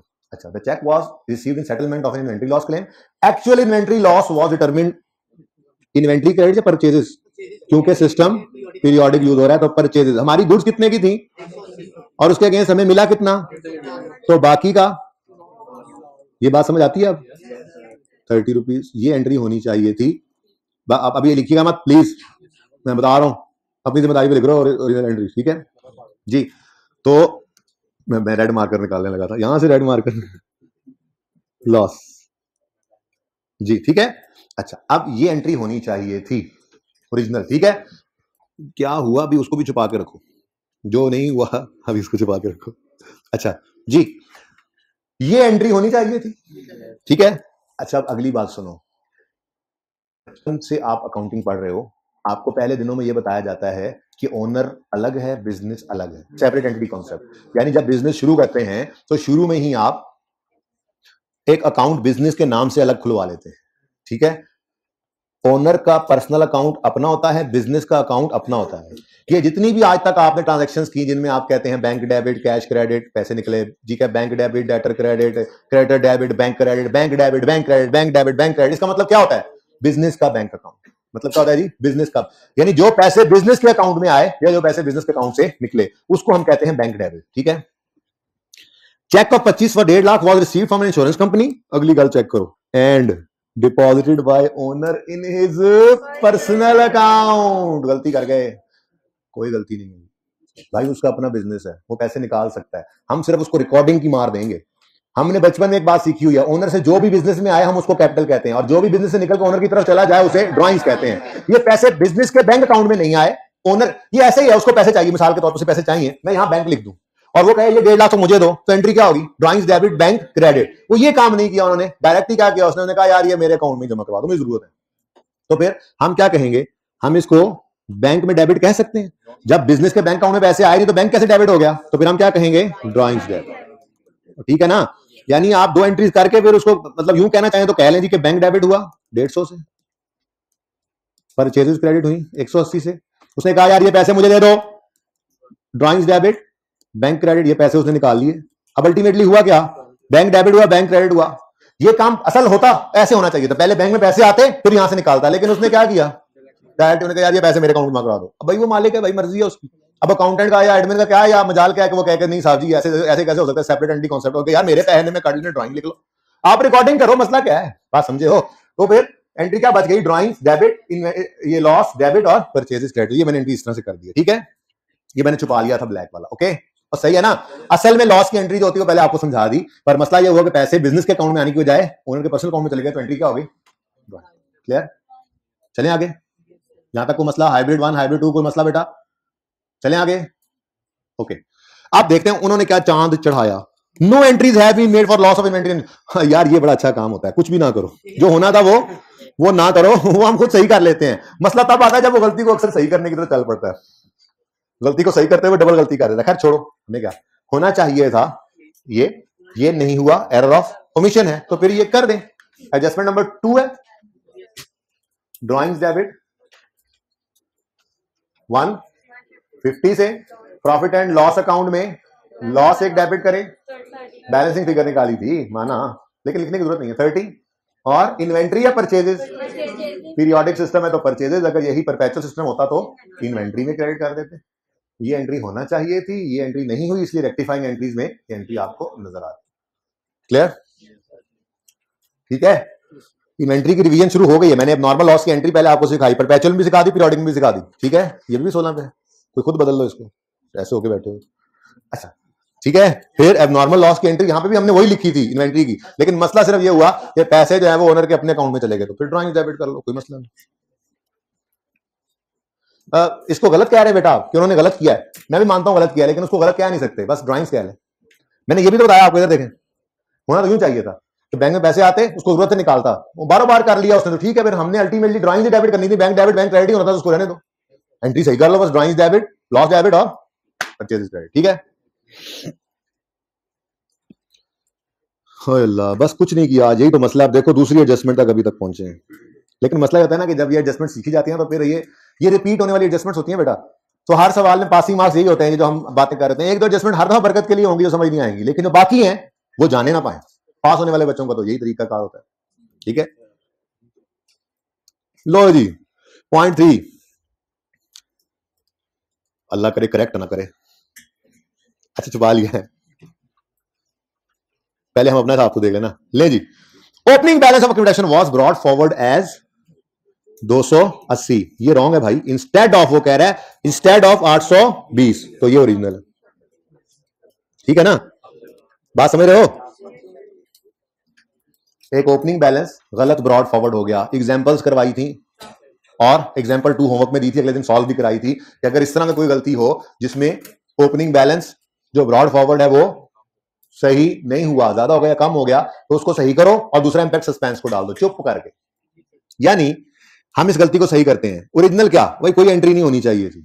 अगर मैं डायरेक्ट सही करूं, अभी मैंने ब्लैक किया हुआ एंट्री को, इसलिए कोई नोट ना करे, अक्यूमुलेटेड डेप्रिसिएशन 280 आ गई 820 की बजाय, तो कितना फर्क है, 540 रुपए, 820 माइनस 280 कितना बनता है, 540 रुपए से अक्यूमुलेटेड डेप्रिसिएशन का बैलेंस कम ब्रॉड फॉरवर्ड हुआ, लाए जब आगे तो कम था, यानी अक्यूमुलेटेड का ओपनिंग कम हो गया।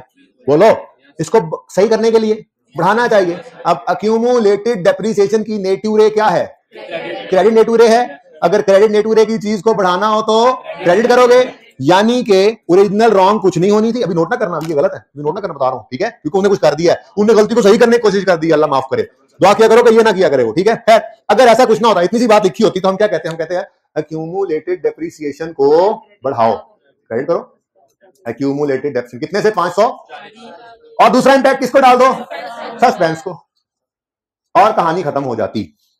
लेकिन मसला क्या हुआ,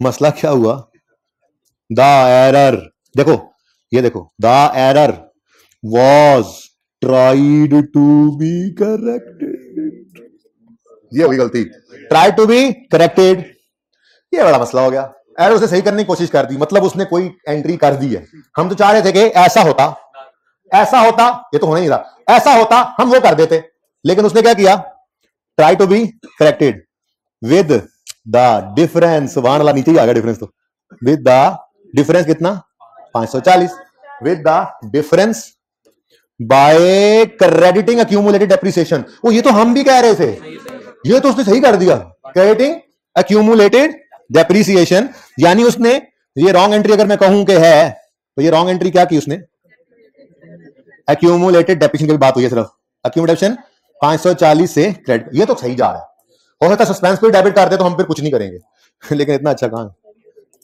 the error was tried to be corrected with difference by crediting accumulated depreciation and पागल क्या एंट्री कर गया, डेस्टिन एक्सपेंस डेबिट। अब बस यही दुआ हम करते होते हैं इसीलिए कि वो गलती को शाला सही ना करे जी। अच्छा, तो डेप्रिसिएशन होना चाहिए था कुछ भी नहीं, बस सस्पेंस की एंट्री करनी थी, उसने क्या कर दिया, destine expense debit accumulation credit, ठीक है। अब अक्यूमुलेशन क्रेडिट होना चाहिए था, हो भी गया, कुछ ना करें, ठीक है, लेकिन गलती से उसने डेप्शन एक्सपेंस को डेबिट कर दिया, ये गलत है, इस वजह से डेबिट नहीं होना चाहिए था, तो सही करने के लिए क्या करोगे, क्रेडिट करोगे, ठीक है। तो अक्यूमुलेटेड डेप्रिसिएशन, अब ये देखो ये एंट्री बन गई, पूरी एडजस्टमेंट देखो, तो ब्रॉड फॉरवर्ड बैलेंस, ये रहा ब्रॉड फॉरवर्ड बैलेंस 540 से कम था, ठीक है, उसको बढ़ाकर उसने सही किया, लेकिन दूसरा इंपैक्ट किधर डालना था, ऐसी एडजस्टमेंट का इंपैक्ट दूसरा सस्पेंस में जाता है, सस्पेंस डेबिट करने की वजह वो क्या कर गया, डेप्शन एक्सपेंस।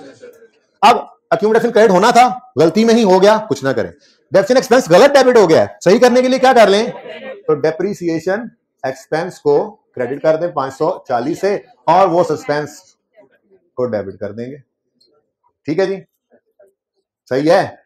तो फिर एक दुआ निकली दिल से कि कभी वो गलती करके उसको सही करने की कोशिश ना ही किया करे, सही हम खुद ही कर लेंगे, वो गलती करते बस हाँ वैसे ही हम खुद कर लेंगे, ठीक है। तो गलती सही करते करते अक्सर वो, अभी आप आगे भी सवालों में देखोगे करेक्शन ऑफ एरर के सवालों में, कभी जो गलती सही कर देना मुसीबत पड़ जाती है, पता नहीं क्या कर देता है वो गलती सही करते हुए, अपने लो सही कर रहा होता है। ढेर से आना भाई कह रहे, किसने कहा ढेर से आना? गुड, अच्छा जी, यहां तक कोई मसला है तो बच्चों पूछो, चलें आगे। देखो अब कुछ भी नहीं किया, अभी तक 3 एडजस्टमेंट्स हुई, अगली 2 एडजस्टमेंट्स ऐसी हैं बच्चों कि आसान बहुत हैं, लेकिन तकरीबन तकरीबन हर सवाल में आती हैं। यूं कह लो कि 90% क्वेश्चन में ये एडजस्टमेंट जरूर होंगी, यानी ये क्वेश्चन में आने वाली एडजस्टमेंट हर सवाल में होती आसान है, इसलिए ध्यान से देखना। पहले मुझे ये बताओ कि ये क्या है, ये क्या है, ये क्या है, दरमियान में रोड, मोटरवे बन गई अब। अच्छा अब सुनो, ये गुड्स आ रही हैं, कराची से गुड्स ने लाहौर आना है, परचेजेस परचेजेस, ठीक है। कब परचेजेस रिकॉर्ड करेंगे हम लाहौर में बैठे हैं, जब हम गुड्स रिसीव कर लेंगे, ठीक है। अच्छा अगली बात, गुड्स और इनवॉइस क्या सेम डे पर होती हैं लाजमी? कभी कभी ऐसा होता है कि गुड्स भेज दी जाती हैं, इनवॉइस ये भेजना भूल जाते हैं कराची वाले, तो जब गुड्स आती है तो हम कहते हैं यार इनवॉइस, वो कहते हैं अच्छा भेज रहे हैं, तो गुड्स पहले आ गई, इनवॉइस बाद में। कभी कभी ऐसा होता है कि इधर से गुड्स भेजी और इनवॉइस टीसीएस कर दी, गुड्स हफ्ते में पहुंची और इनवॉइस 2 दिन में पहुंच गई। तो कभी ऐसा होता है गुड्स पहले आ जाती है, इनवॉइस बाद में। कभी ऐसे होता है इनवॉइस पहले आती है, गुड्स बाद में। कभी कभी ऐसा भी होता है, बल्कि ज्यादातर ऐसा होता है कि गुड्स जिस ट्रक में आ रही होती है इसी के डैशबोर्ड में इनवॉइस भी आ रही होती है, ये ज्यादातर ये होता है। कभी कभार एक्सेप्शनल केसेस में वो होता है, शायद आपने इंट्रो में रेकंसिलिएशन स्टॉक की बनाई हो, ये बातें वहां सीखी हो, शायद ना बनाई हो, आपके सिलेबस में ना हो, मुझे उससे कोई सरोकार नहीं है, मैं अपने मतलब की बात पढ़ा लेता हूं आपको। मकसद कहने का क्या है कि गुड्स और इनवॉइस जरूरी नहीं है कि एक साथ ही आए, कभी कभी इनवॉइस आगे पीछे हो सकती है, और अकाउंटेंट इनवॉइस की बेस पे परचेज रिकॉर्ड करता है, ये याद रखना। गुड्स फैक्ट्री में आ गई, वो हेड ऑफिस में बैठा, उसको अक्सर पता ही नहीं चलता कि गुड्स आ गई है, उसके पास तो इनवॉइस आएगी तो पता लगेगा ना उसको, बात समझे हो। इसलिए अक्सर पीरियड एंड की जो ट्रांजैक्शन होती है उनमें एक आधी गलती हो जाती है, कभी गुड्स पहले आ जाती है, इनवॉइस नहीं आती तो हम रिकॉर्ड नहीं करते, कभी इनवॉइस पहले आती है, गुड्स नहीं आती, हम रिकॉर्ड कर जाते हैं। दोनों ही बातें गलत है। क्यों? क्योंकि हमने परचेज को रिकॉर्ड करना है जब गुड्स रिसीव हो जाएं।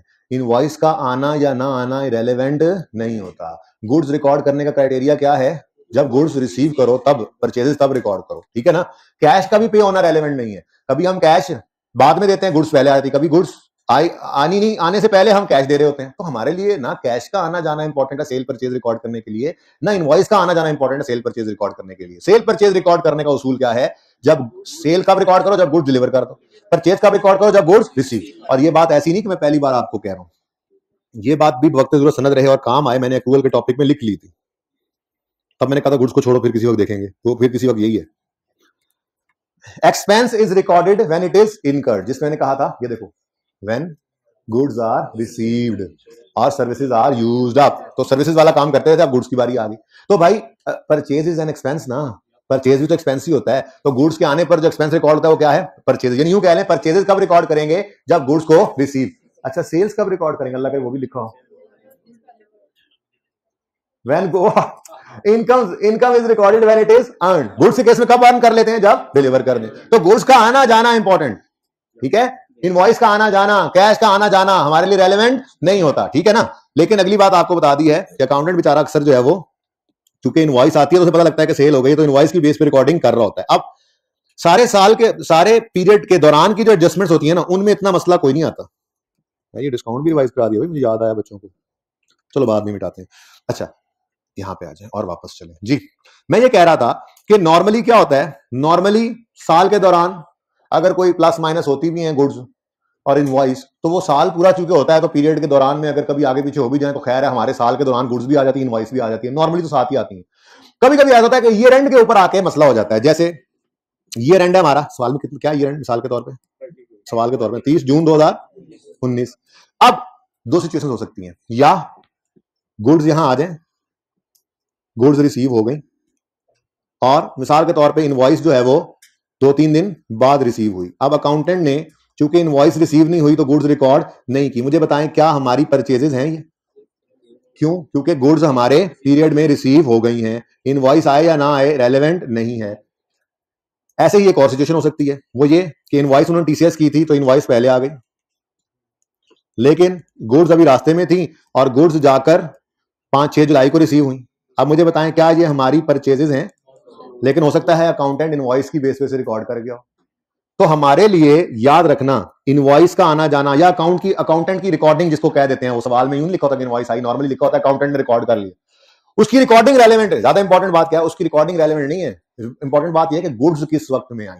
अगर गुड्स हमारे पीरियड में रिसीव हो गई हैं तो हमारी परचेज है। अगर उसने रिकॉर्ड कर लिया अच्छी बात, नहीं रिकॉर्ड किया तो रिकॉर्ड कर ले। अगर गुड्स रिसीव हमारे पीरियड में नहीं हुई तो हमारी परचेज नहीं है। अगर उसने रिकॉर्ड नहीं किया तो अल्हम्दुलिल्लाह, रिकॉर्ड कर लिया तो रिवर्स करेंगे। ठीक है, ये इतनी सी बात है। ये 3-4 एडजस्टमेंट बन गई। कभी ऐसा होगा गुड्स रिसीव हो जाएंगी, वो रिकॉर्ड नहीं करेगा, हम कहेंगे चलो जी रिकॉर्ड करो। कभी ऐसा होगा गुड्स रिसीव नहीं होंगी और वो रिकॉर्ड कर जाएगा, हम कहेंगे चलो रिवर्स करो। ठीक है ना, तो ये 2 एडजस्टमेंट तो यहीं से बन जाती हैं। अगले साल को बाहर एडजस्टमेंट पे चलते हैं अब। ठीक है, आ जाए, बहुत होगी गपशप, पढ़े। Goods amounting to 3,50,000 receive from a supplier on 30 June 2019। हमारे साल में रिसीव हो गई। बोलो, अगर हमारे साल में रिसीव हो गई हैं तो हमारी परचेज है कि नहीं है? हमारी परचेज है। ठीक है, and were included in the year and physical count. आगे मत पढ़ो, included in year and physical count. भाई ये को बड़ी बात की है इसने। वैसे अगर गुड्स 30 जून 19 से पहले आ गई हैं तो 30 जून पे जब स्टॉक काउंट करोगे तो क्या वो सुलेमानी टोपी पहन के बैठी है नजर नहीं आएंगी? ये तो ऑब्वियस सी बात है। ऐसे ही उसने लिख दिया कि गुड्स जो है, बहरहाल अगर खामोश हो तब भी अज्यूम करते हैं। हाँ, अगर खुद कह दे कि जी साइड पे पड़ी थी हमने गिनती नहीं की, फिर अलग बात है, फिर अलग बात है। अगर यूं कह देता ना कि साइड पे पड़ी थी हमने भी गिनती नहीं की, फिर अलग बात है। लेकिन नॉर्मली ऐसे ही होता है, जब गुड्स रिसीव हो गई 30 जून 19 पर, तो 30 जून 19 पर जब क्लोजिंग स्टॉक हम काउंट करेंगे तो ये भी उसमें आ जाएंगी। आएंगी नहीं आएंगी?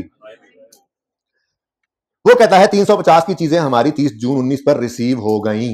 बेटा सुन ले, अहम बात है, सुन ले। 30 जून 19 पर हमें रिसीव हो गई। ठीक है, हमारी परचेज है, डन। और इंक्लूडेड है फिजिकल काउंट में भी, अच्छी बात है। इंक्लूडेड तो होना भी चाहिए था। Next, but recorded in purchase day book कौन? मे बी इनवॉइस ना आई हो तो उसने हमारे साल में अकाउंटेंट रिकॉर्ड नहीं की, अगले साल यकम जुलाई पे कहीं जाकर रिकॉर्ड कर रहा है। ठीक है, तो फिर हमें तो अपने साल से फिलहाल सरोकार है। हमारे साल में एक परचेज रिकॉर्ड होना चाहिए थी। एंट्री क्या होना चाहिए थी? परचेजेस डेबिट कितने से 300, ये एंट्री होना चाहिए थी। लेकिन उसने 30 जून वाले साल में तो नहीं ना की, तो फिर जब मर्जी करता रहे, हमारे साल में एंट्री होनी थी, नहीं हुई, तो हम क्या करेंगे? हम एंट्री पास करेंगे। तो जो होना था वो नहीं हुआ, एडजस्टमेंट नंबर 4 आ गई। जो होना था वो नहीं हुआ तो कर ले। ठीक है, तो परचेजेस डेबिट, क्रेडिटर्स क्रेडिट। देखें ये एडजस्टमेंट क्योंकि बार बार और कई एंगल से आती है, इसलिए मैंने इसे बहुत टाइम लगा दिया। आप कहते हो यार पता नहीं क्यों टाइम लगाया जा रहा है। मैंने 5-6 सवाल आपको गिनवाए थे, 13, 14, 15, 16, 17, ये और 1-2 और भी, 6 से 7 सवाल टोटल करने और टॉपिक पूरा तैयार होना। तो उसमें फिर सारी चीजें कवर तो करनी होती है ना, कि जो जो टेस्ट हो सकती है। ठीक है, अच्छा अब सुनो, वो कह रहा है यकम जुलाई को रिकॉर्ड किया है, हम यकम जुलाई को सही करने चल पड़ेंगे। हमारे सवाल की रिक्वायरमेंट पढ़ो। सवाल की रिक्वायरमेंट है for the year ended 30 June 19 पर करेक्टिंग एंट्रीज, एडजस्टिंग एंट्रीज करो। ठीक है, तो 30 जून 19 में खड़े होकर क्या होना चाहिए था? परचेज रिकॉर्ड होना चाहिए थी, हमने रिकॉर्ड नहीं की तो कर ले। अब अगर यही अगले साल का सवाल होता तो उसमें क्या बात होती? गुड्स पिछले साल रिसीव हो गई थी जी, रिकॉर्ड इस साल कर गए। हम क्या कहते हैं? अब अगले साल में हम जाएंगे, ओहो ये तो हमारी परचेज थी नहीं भाई, तुमने रिकॉर्ड कर ली तो क्या कर दो? रिवर्स कर दो। तो अगले साल में रिवर्स करना है। लेकिन हमारे सवाल की रिक्वायरमेंट इस वक्त जरूरत नहीं है अगले साल में जाकर उसको रिवर्स करने की, इसलिए उसको छोड़ो। अगले साल में जाएंगे तो रिवर्स करेंगे, पहला काम यही करेंगे। बात समझे? ठीक है, चलें बाहर। यहां तक को मसला है तो बताएं। नहीं बेटा, अभी गुड्स इन ट्रांजिट आखिरी सवाल में आने दो। ठीक है, होती है वैसे वैसे, और उसमें CIF और FOB बेसिस हैं। बताओ, बच्चे मुंह उठा के बैठे होंगे, कर लेंगे। सवाल को आने दो, नहीं आया तो माफी। ठीक है, लेकिन आ जाएगा इंशाल्लाह। पर ये सवाल इंटैक्ट रखना, कभी ना कभी कर जरूर लेना इसी टॉपिक के अंदर। थोड़ा सा भी आगे जाने दो इन्वेंटरी में। अच्छा जी, गुड्स इन ट्रांजिट भाई रस्ते में ही हमारी होती है गुड्स, वो रस्ते में ही, वो जब वहां से हमारा बंदा उठाता है तो हमारी परचेज हो जाती है। छोड़ो इस बात को, अभी जरा ये तो पक्का करने दो गुड्स का आना जाना। ठीक है, अगले स्टेप में फिर उस पर जाएंगे। वो बेसिस होती है डिफरेंट थोड़ी सी। अच्छा चले छोड़े, मिट्टी पाओ भाई दी गल ते मिट्टी पाओ, भाई देना पा देना।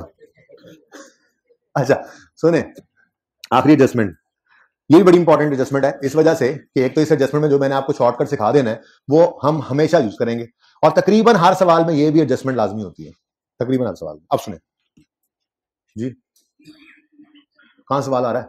हाँ जी बेटा गुड्स 350 की हमने 30 जून पे रिसीव कर ली है, तो ये हमारी परचेज है कि नहीं है? लेकिन उसने और वो फिजिकल काउंट में भी इंक्लूडेड हो गई है। जाहिर है जब फिजिकल काउंट करते हैं, इन्वेंटरी का टॉपिक पढ़ा होगा कभी ना कभी तो पढ़ा होगा, हम दोबारा कल पढ़ेंगे इंशाल्लाह, रिवाइज करेंगे, दोनों मेथड्स देखेंगे, दोनों सिस्टम्स, पीरियोडिक परपेचुअल। बहरहाल सुनो चुप, 30 जून पे चीजें आ गई, फिजिकल काउंट हुआ तो उसमें भी शामिल है, जाहिर सी बात है होनी भी थी, होनी भी चाहिए थी। वो कह रहा है लेकिन उनको रिकॉर्ड हमने कब किया है, 1 जुलाई 19, हमारा साल तो 30 जून पे एंड हो गया बेटा। अब 30 जून पे चीजें अगर आ गई हैं तो परचेज तो 30 जून में रिकॉर्ड होनी चाहिए थी, लेकिन वो कब कर रहा है, अगले साल। अब अगले साल को सही अगले साल भी जाकर करेंगे, फिलहाल मेरा वो कंसर्न नहीं है, मेरा कंसर्न है 30 जून 19 पे क्या गलती हुई पड़ी है, एक परचेज रिकॉर्ड होना थी, नहीं हुई तो कर लें, ये ओरिजिनल रॉन्ग और वो रेक्टिफाइंग हुई पड़ी। ठीक है, अच्छा जी, ये अंबाला स्वीट्स वाले समोसा जो हैं, ये सारे ये जो कॉलेज है ना इस लाइन में, बरकत मार्केट तक, कोने तक, मूल आजम तक, सबकी कैंटीन पर यही समोसे डिलीवर करते हैं, मिसाल के तौर पे, मिसाल ले रहा हूं। अब ये क्योंकि करीब यहां से शुरू करते हैं काम, तो ये क्रीसेंट से आते हैं और फिर हर बंदे को समोसे देते देते देते देते देते एंड तक चले जाते हैं। ठीक है, जितने कॉलेजेस हैं इनके पास ठेका है उनके समोसों का। अगली बार एक दिन ऐसा हुआ, कैंटीन ये समोसों वाला भाई निकला यहां से और क्रीसेंट में पहुंचा, कैंटीन पे ऊपर गया और फिर कैट्स एंड डॉग्स वाली बारिश शुरू हो गई, मूसलाधार। ठीक है, तो अब उसने सोचा कि ये अब गत्ते का डब्बा है, ये तो गीला हो जाएगा, समोसे खराब हो जाएंगे, तो कोई नहीं, एक दिन पहले पुराने थे, एक दिन और सही। ऐसा तो नहीं, वैसे ताजा ही होते हैं। खैर, वैसे मैं कह रहा हूँ, उसने कहा यार अभी इसको ना यहाँ पे रख देता हूँ, बारिश रुकेगी ना, यहाँ तो करीब ही है, मैं थोड़ा सा ऐसे ही बस शापर ऊपर डाल के चला जाता हूँ, साथ ही तो वाला है, तो फिर बारिश रुकेगी तो आ जाऊंगा जरा उधर, पता है फिर गाहक शाक ज्यादा होने, आज रश बहुत होना है, बारिश होगी है, समोसों की बिक्री। वापस आके तो उन्होंने कैंटीन वालों को कहा भाई ये हमारे समोसे अमानतन रख लो। ठीक है, थोड़ी देर बाद, ये इनका ईयर एंड था आज शायद 30 जून या 31 दिसंबर जो भी था कैंटीन वालों का, थोड़ी देर बाद इन्होंने कहा चलो भाई चलो, 3 बजे क्लासें खत्म होगी, बच्चे चले गए, चलो भाई दरवाजा बंद करके स्टॉक काउंट करते हैं। जब स्टॉक काउंट करना शुरू किया इन्होंने, तो उन समोसों को भी अपने स्टॉक में गिन गए। सही के गलत? क्या वो इनका स्टॉक था? वो समोसों वाले का स्टॉक था, वो थर्ड पार्टी स्टॉक था, गलती से अपने स्टॉक के अंदर काउंट कर लिया, तो उसको अपने स्टॉक में लिखना सही नहीं है, तो फिर स्टॉक ज्यादा रिकॉर्ड हो गया। पीरियोडिक सिस्टम के अंदर आपको पता है ना, पीरियोडिक सिस्टम के अंदर जब पीरियोडिक सिस्टम में क्या करते हैं, परचेजेस का अकाउंट बनाते हैं। ठीक है, फिर sales less cost of sale आप किया करते थे, याद है कुछ? कॉस्ट ऑफ सेल में आता था opening stock, purchases less closing stock.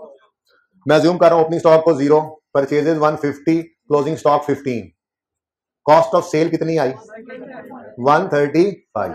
Cost of sales is an income, expense, cost of sale की कॉस्ट एक्सपेंस होता है। ठीक है, यही तो सेल में से माइनस, जैसे मिसाल के तौर पे सेल हुई 200 रुपए की, तो फिर प्रॉफिट 65 आ गया, जीपी। ठीक है ना, इसको छोड़ दो।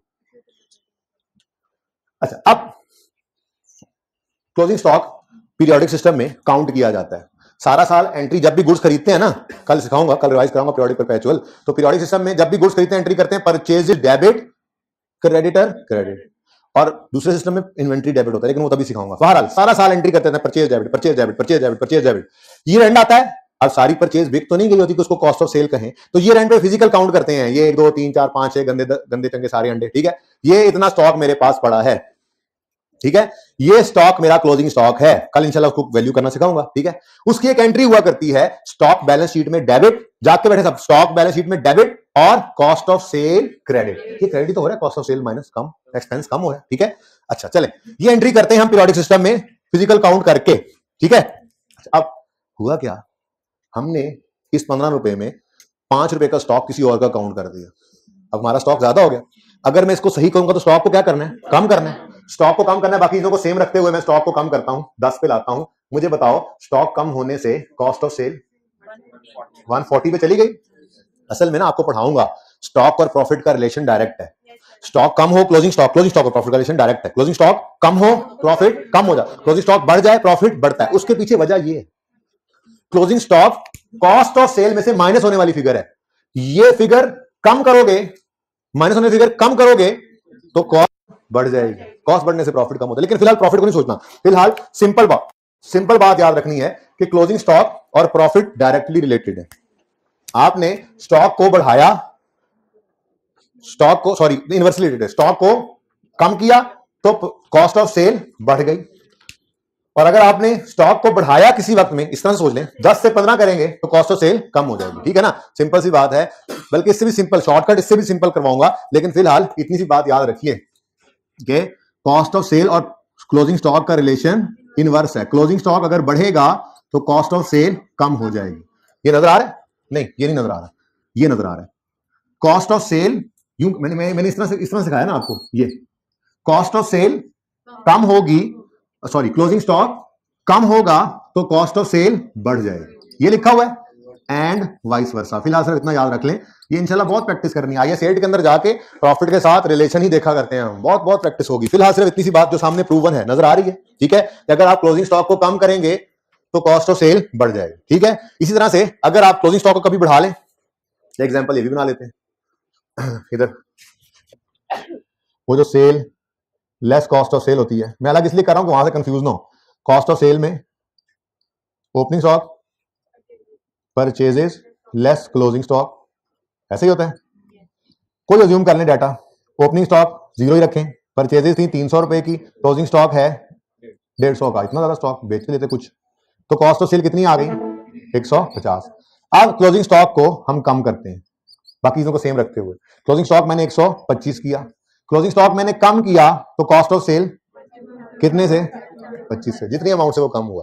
यानी क्लोजिंग स्टॉक अगर कम करेंगे तो कॉस्ट ऑफ सेल बढ़ जाएगी, क्लोजिंग स्टॉक अगर कम करेंगे तो कॉस्ट ऑफ सेल बढ़ जाएगी। दोनों सेम ही ले लिए हैं, इसको बढ़ाओ, दूसरी एग्जांपल सेम आ गई, 150 से 170 किया, क्लोजिंग स्टॉक क्या किया मैंने बढ़ाया, क्लोजिंग स्टॉक बढ़ाया तो कॉस्ट ऑफ सेल कम हो गई, ठीक है, ये बात समझ आई। तो क्लोजिंग स्टॉक कम करेंगे तो कॉस्ट ऑफ सेल बढ़ जाएगी, क्लोजिंग स्टॉक बढ़ाएंगे तो कॉस्ट ऑफ सेल कम हो जाएगी। तो बस इतनी सी बात है कि इनवर्स रिलेशन याद रखना है, ठीक है। वैसे ये भी मैं बुला दूंगा, कुछ ऐसे बात ये भी बुला दूंगा, और आपको जो आईएस 8 के अंदर याद करवाना है ना, वो डायरेक्ट रिलेशन है प्रॉफिट और स्टॉक का, वही याद रखेंगे, वही काम की चीज है, ठीक है ना। ये मुश्किल चीज है लेकिन आज हमने ये भी समझ ली, ठीक है। तो क्लोजिंग स्टॉक और कॉस्ट ऑफ सेल का रिलेशन इनवर्स, क्यों इनवर्स है, कभी सोचा है क्यों इनवर्स है? ये माइनस होने वाली फिगर है ना, माइनस होने वाली फिगर बढ़ाओगे तो रिजल्टेंट कम होता चला जाएगा, ठीक है ना। चले, तो बहरहाल बात सिर्फ इतनी सी याद रखने वाली थी इसमें, ठीक है। ये एक रूल हमने आज बना लिया, ठीक है, रूल 1, ऐसे ही रूल 2 रूल 3 को भी बनाएंगे, ठीक है। ऐसे एक रूल मैंने आपको पढ़ाया कि क्लोजिंग स्टॉक और कॉस्ट ऑफ सेल का रिलेशन इनवर्स है, इनवर्स, एक कम करें तो दूसरा बढ़ जाता है, एंड वाइस वर्सा, ठीक है। अच्छा, अब प्रॉफिट को फिलहाल छोड़ो, जरूरत नहीं है, एडजस्टमेंट पे आएंगे। अब ये शॉर्टकट है, ठीक है, ओके। एडजस्टमेंट पे आएंगे, अब देखेंगे जब भी पीरियोडिक सिस्टम यूज हो रहा हो, बल्कि मैं कहता हूं क्लोजिंग स्टॉक के एडजस्टमेंट सारी ही ऐसे हो जाया करेंगी इंशाल्लाह। अभी देखना, बस फर्क ये होता है कि पीरियोडिक में परचेजेस होता है, लेकिन यहां पर तो क्लोजिंग स्टॉक के एडजस्टमेंट है, तो क्लोजिंग स्टॉक नहीं हिट होना है, बहुत सारा एडजस्टमेंट होगी। मैं वैसे ओरिजिनल रॉन्ग भी करके दिखाऊंगा, मुश्किल वाला काम है, असम्पशन लेनी पड़ती है उसमें, उसको उसके बगैर कोई ओरिजिनल नहीं, कोई रॉन्ग एंट्री नहीं, रेक्टिफाइंग डायरेक्ट कर रहा हूं। कैसे कर रहा हूं? सिंपल सी बात है, अपने स्टॉक को देखना है आपने, ठीक है। स्टॉक गलती में कभी कम हो जाएगा, कभी गलती में ज्यादा हो जाएगा। स्टॉक की गलती देखकर आपने उसको करेक्ट करना है। अगर स्टॉक वैसे होता क्या है, स्टॉक या इन्वेंट्री क्या होती है, एसेट होता है, ठीक है ना। अगर सही करते हुए इसको बढ़ाना है तो डेबिट, एसेट बढ़ाने पर क्या करते हैं डेबिट, और अगर कम करना है सही करते हुए तो क्रेडिट, सिंपल, ठीक है। तो सिर्फ इतना सा देखना है आपने कि गलती क्या हुई है क्लोजिंग स्टॉक की। अगर स्टॉक की गलती ये है कि स्टॉक कम रह गया तो उसको बढ़ाओगे, बढ़ाने के लिए डेबिट करोगे, दूसरा इंपैक्ट आंखें बंद करके कॉस्ट ऑफ सेल में डाल दो। और अगर गलती ये हुई है कि स्टॉक ज्यादा हो गया है, उसको सही करने के लिए कम करना है, तो स्टॉक एसिड है, एसिड कम करने के लिए क्या करोगे क्रेडिट। ये तो आसान है ना सोचना, एसिड कम करने क्या करोगे क्रेडिट, दूसरा इंपैक्ट चुप करके कॉस्ट ऑफ सेल में डाल दो। तो एक एंड आसान है सोचना, कौन सा, स्टॉक वाला, क्योंकि वो एसिड है। करेक्शन करते हुए देखो एसिड को बढ़ाना है या कम करना है, जो करना है वो डेबिट क्रेडिट कर लो, दूसरा इंपैक्ट कॉस्ट ऑफ सेल में बैंक दो, ये एडजस्टमेंट हमेशा सही हो जाएगी। ये शॉर्टकट है, तकरीबन हर सवाल में आती है। अब अपनी एडजस्टमेंट पे आते हैं। थर्ड पार्टी स्टॉक 500 था, किसी का स्टॉक 500 था, लाइंग इन ZT's प्रेमिसेस, हमारी प्रेमिसेस में पड़ा था, has been included in ZT's year end inventory, हमारी इन्वेंट्री शामिल हो गया। गलत है, गलत है, हमारा स्टॉक 500 से ज्यादा काउंट हो गया, ज्यादा हो गया। अब सही करने के लिए क्या करोगे, कम। स्टॉक क्या है, एसिड, एसिड को कम करना है, एसिड को कम करना है तो क्रेडिट, तो स्टॉक हो गया क्रेडिट कितने से, और दूसरा इंपैक्ट ऐसे आंखें बंद करके कॉस्ट ऑफ सेल, अच्छा जी, कॉस्ट ऑफ सेल 5, ठीक है जी। ऐसे ही अगर गलती इस तरह की हुई होती कि जिसमें हमारा स्टॉक कम रह गया होता, हम कहते जी अब स्टॉक को बढ़ा दो, स्टॉक को बढ़ाने के लिए स्टॉक को क्या करते डेबिट, दूसरा इंपैक्ट कॉस्ट ऑफ सेल को क्रेडिट। ये हमेशा ये मुफ्त के नंबर मिल जाएंगे आपको इस शॉर्टकट से, ठीक है। अब मैं कहता हूं आपको करार नहीं आ रहा, आप कहते हैं नहीं नहीं, हमने ये सीखा हुआ है कि जब क्लोजिंग स्टॉक पीरियोडिक सिस्टम में, जिन बच्चों ने इन्वेंट्री पढ़ी हुई है और रिवाइज करने की जरूरत नहीं है, कल वाली लेक्चर की जरूरत नहीं है, जिनकी मैं उनकी बात कर रहा हूं, उनको दिन में आता है पीरियोडिक सिस्टम है, क्लोजिंग स्टॉक की एंट्री होगी, हम एंट्री करते होते हैं क्लोजिंग स्टॉक की, stock debit, cost of sale credit, ठीक है।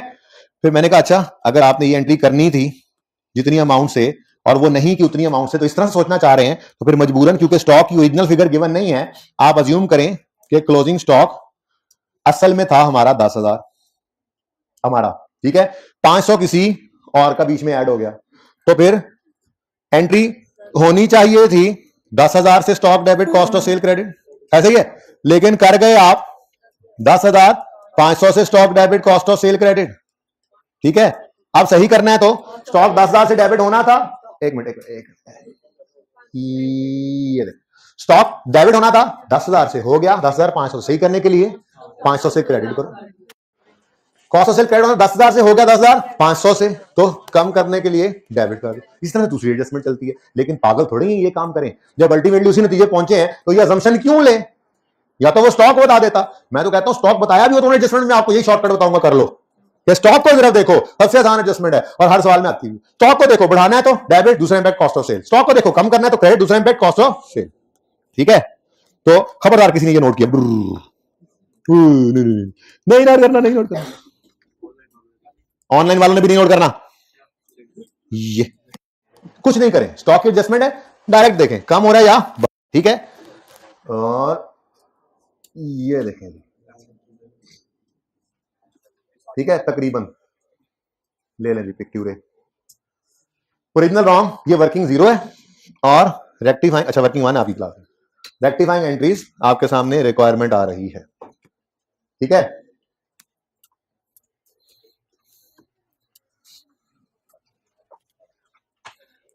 देखो ना, कुछ भी नहीं किया, फिर पूरी लेक्चर पूरा हो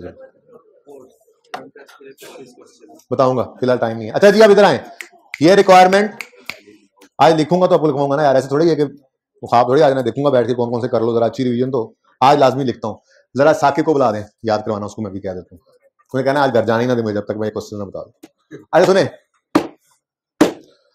मैंने आपको कहा था, एक तो ये रेक्टिफाइंग एंट्री सवाल में आती है आई करके, दूसरा 3 और चीजें भी पूछ रहा है, 3 तरह से, और एक सस्पेंस अकाउंट बनवा लेता है, दूसरा प्रॉफिट के अंदर एडजस्टमेंट कह देगा करो, ये 2 तरह से होती है, कैसे होती है बताता हूं, तीसरा बैलेंस शीट गलत देकर, यानी फाइनेंशियल स्टेटमेंट गलत देकर कहे सही बना दो, वो आज आपके होमवर्क में, ठीक है। अच्छा, ये जो प्रॉफिट की एडजस्टमेंट है ना, रिक्वायरमेंट बी पढ़ो, ये भी 2 तरह से टेस्ट होती है, कभी कभी ऐसा करेगा कि आपको गलत प्रॉफिट की फिगर देगा, जो सवाल हम शायद कल तो नहीं परसों अब करेंगे, टाइम थी आपको छेड़ने के लिए कह दिया था, उसमें क्या कहा उसने, income statement for the year बन गई है, जो शो कर रही है जीपी इतना, नेट प्रॉफिट इतना, फिर कुछ गलतियां पकड़ी गई और रिक्वायरमेंट क्या कह रहा है, compute the corrected profit gross भी नेट भी, यानी गलत प्रॉफिट की फिगर दे रहा है और कह रहा है कि सही वाली निकालो, ठीक है भाई। वो टर्म टेस्ट के लिए ना आज मुझसे क्वेश्चन लिखवा के इनको मैसेज करवा देना, ठीक है ना, कल क्लास में भी लिखवा देंगे लाजमी।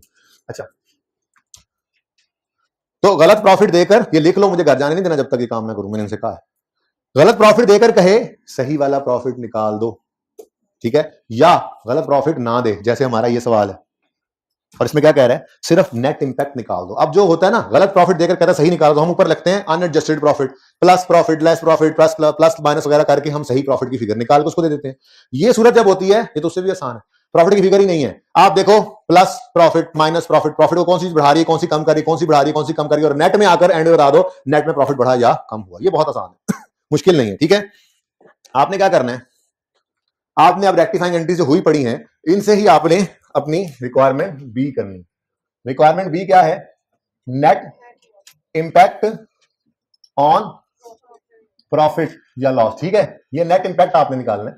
अब मैं तो कहूंगा अंग्रेजी भी मत लिखो, सिर्फ पिछली क्लास मैंने अंग्रेजी लिखी थी, बच्चों से कहा मिटा दूं, उन्होंने मिटाने नहीं दी मुझे, मैंने कहा रहने दो, कुछ नहीं होता, सिर्फ एडजस्टमेंट नंबर लिखो, उन्होंने मुझे मिटाने नहीं दी, मैं आपकी क्लास में लिख ही नहीं रहा, क्यों, पर्चे में लिखने का दिल करेगा, खाम खा दिल करेगा आपका, मैं कहता जरूरत ही नहीं है। उन्होंने क्या कहा, नेट प्रॉफिट के ऊपर नेट इंपैक्ट बताओ, तो सुकून से देखो आगे रेक्टिफाइंग एंट्री, ट्रेड रिसीवेबल क्या इनकम स्टेटमेंट आइटम है, इनकम स्टेटमेंट में प्रॉफिट एंड लॉस में इनकम्स एंड एक्सपेंसेस जाते हैं, तो हर रेक्टिफाइंग एंट्री में देखोगे इनकम और एक्सपेंस।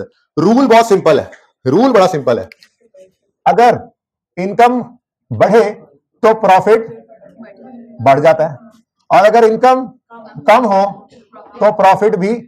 मैं बताऊं आपको, आइए सेट की तैयारी भी इस प्रैक्टिस के टॉपिक में चल रही है, ये करना है हर सवाल में जाके, ठीक है। अच्छा, फिर एक्सपेंसेस के बढ़ने पर प्रॉफिट कम हो जाता है। बहुत आसान बातें, एक्सपेंस के कम होने पर प्रॉफिट बढ़ जाता है। इसके साथ लिखें असल में रूल 1, ये रूल 1 है, ये स्टॉक वाला, वो मैं प्रॉफिट के साथ जब बताऊंगा तो उसको रूल 2 लिख लेंगे, ये लिखे मत, ये बस ऐसे जेन में रखें, ठीक है। ये तो मैंने शॉर्टकट आपको समझा दिया ना, ठीक है। अब ये सिंपल सी बात है, सिर्फ इसी को अप्लाई करना है, ठीक है। ये तो आसान बात है ना, आप लोगों ने मुझे रूल लिखवाया, इनकम बढ़ने से प्रॉफिट बढ़ता है, इनकम कम होने से प्रॉफिट कम, एक्सपेंस के बढ़ने से प्रॉफिट कम, और एक्सपेंस के कम होने से प्रॉफिट बढ़, ठीक है। चलें जी, तो ट्रेड रिसीवेबल एसेट, हाँ, bad debt recovery income, other income के अंदर 200 रुपए क्रेडिट हो रहे हैं, इनकम क्रेडिट हो रही है, मतलब कम हो रही है, बढ़ रही है। इनकम के बढ़ होने से प्रॉफिट पे क्या असर पड़ेगा, यहां पे मैंने आकर लिखा एडजस्टमेंट नंबर 1, कितने से 200 से, रुपीज इन मिलियन लिख लो। प्रॉफिट के बढ़ने को पॉजिटिव और कम होने को नेगेटिव शो कर देना, आपका काम हो गया। मैंने पिछली क्लास में अंग्रेजी लिखी थी, यहाँ वो और देखो नीचे लिखी नजर भी आ रही है, मैंने कहा रहने दो, माने ही नहीं, लेकिन आप अच्छे बच्चे, आपको मैंने इसलिए लिख कर ही नहीं दी, वरना आप भी नहीं मिटानी थी। मैंने नहीं सर, हम पेपर में नहीं यूज करेंगे, लिखा रहने दे। तो मैं कह रहा हूं दिल कर पड़ता है वैसे ही, तो ऐसे ज्यादा आसान है, ठीक है। एडजस्टमेंट 1 का असर प्रॉफिट पे क्या पड़ेगा, प्रॉफिट 200 से बढ़ेगा। आगे चलते हैं, creditors balance sheet item, debtors balance sheet item, किसमें से कोई इंपैक्ट नहीं निकला, आगे बढ़े।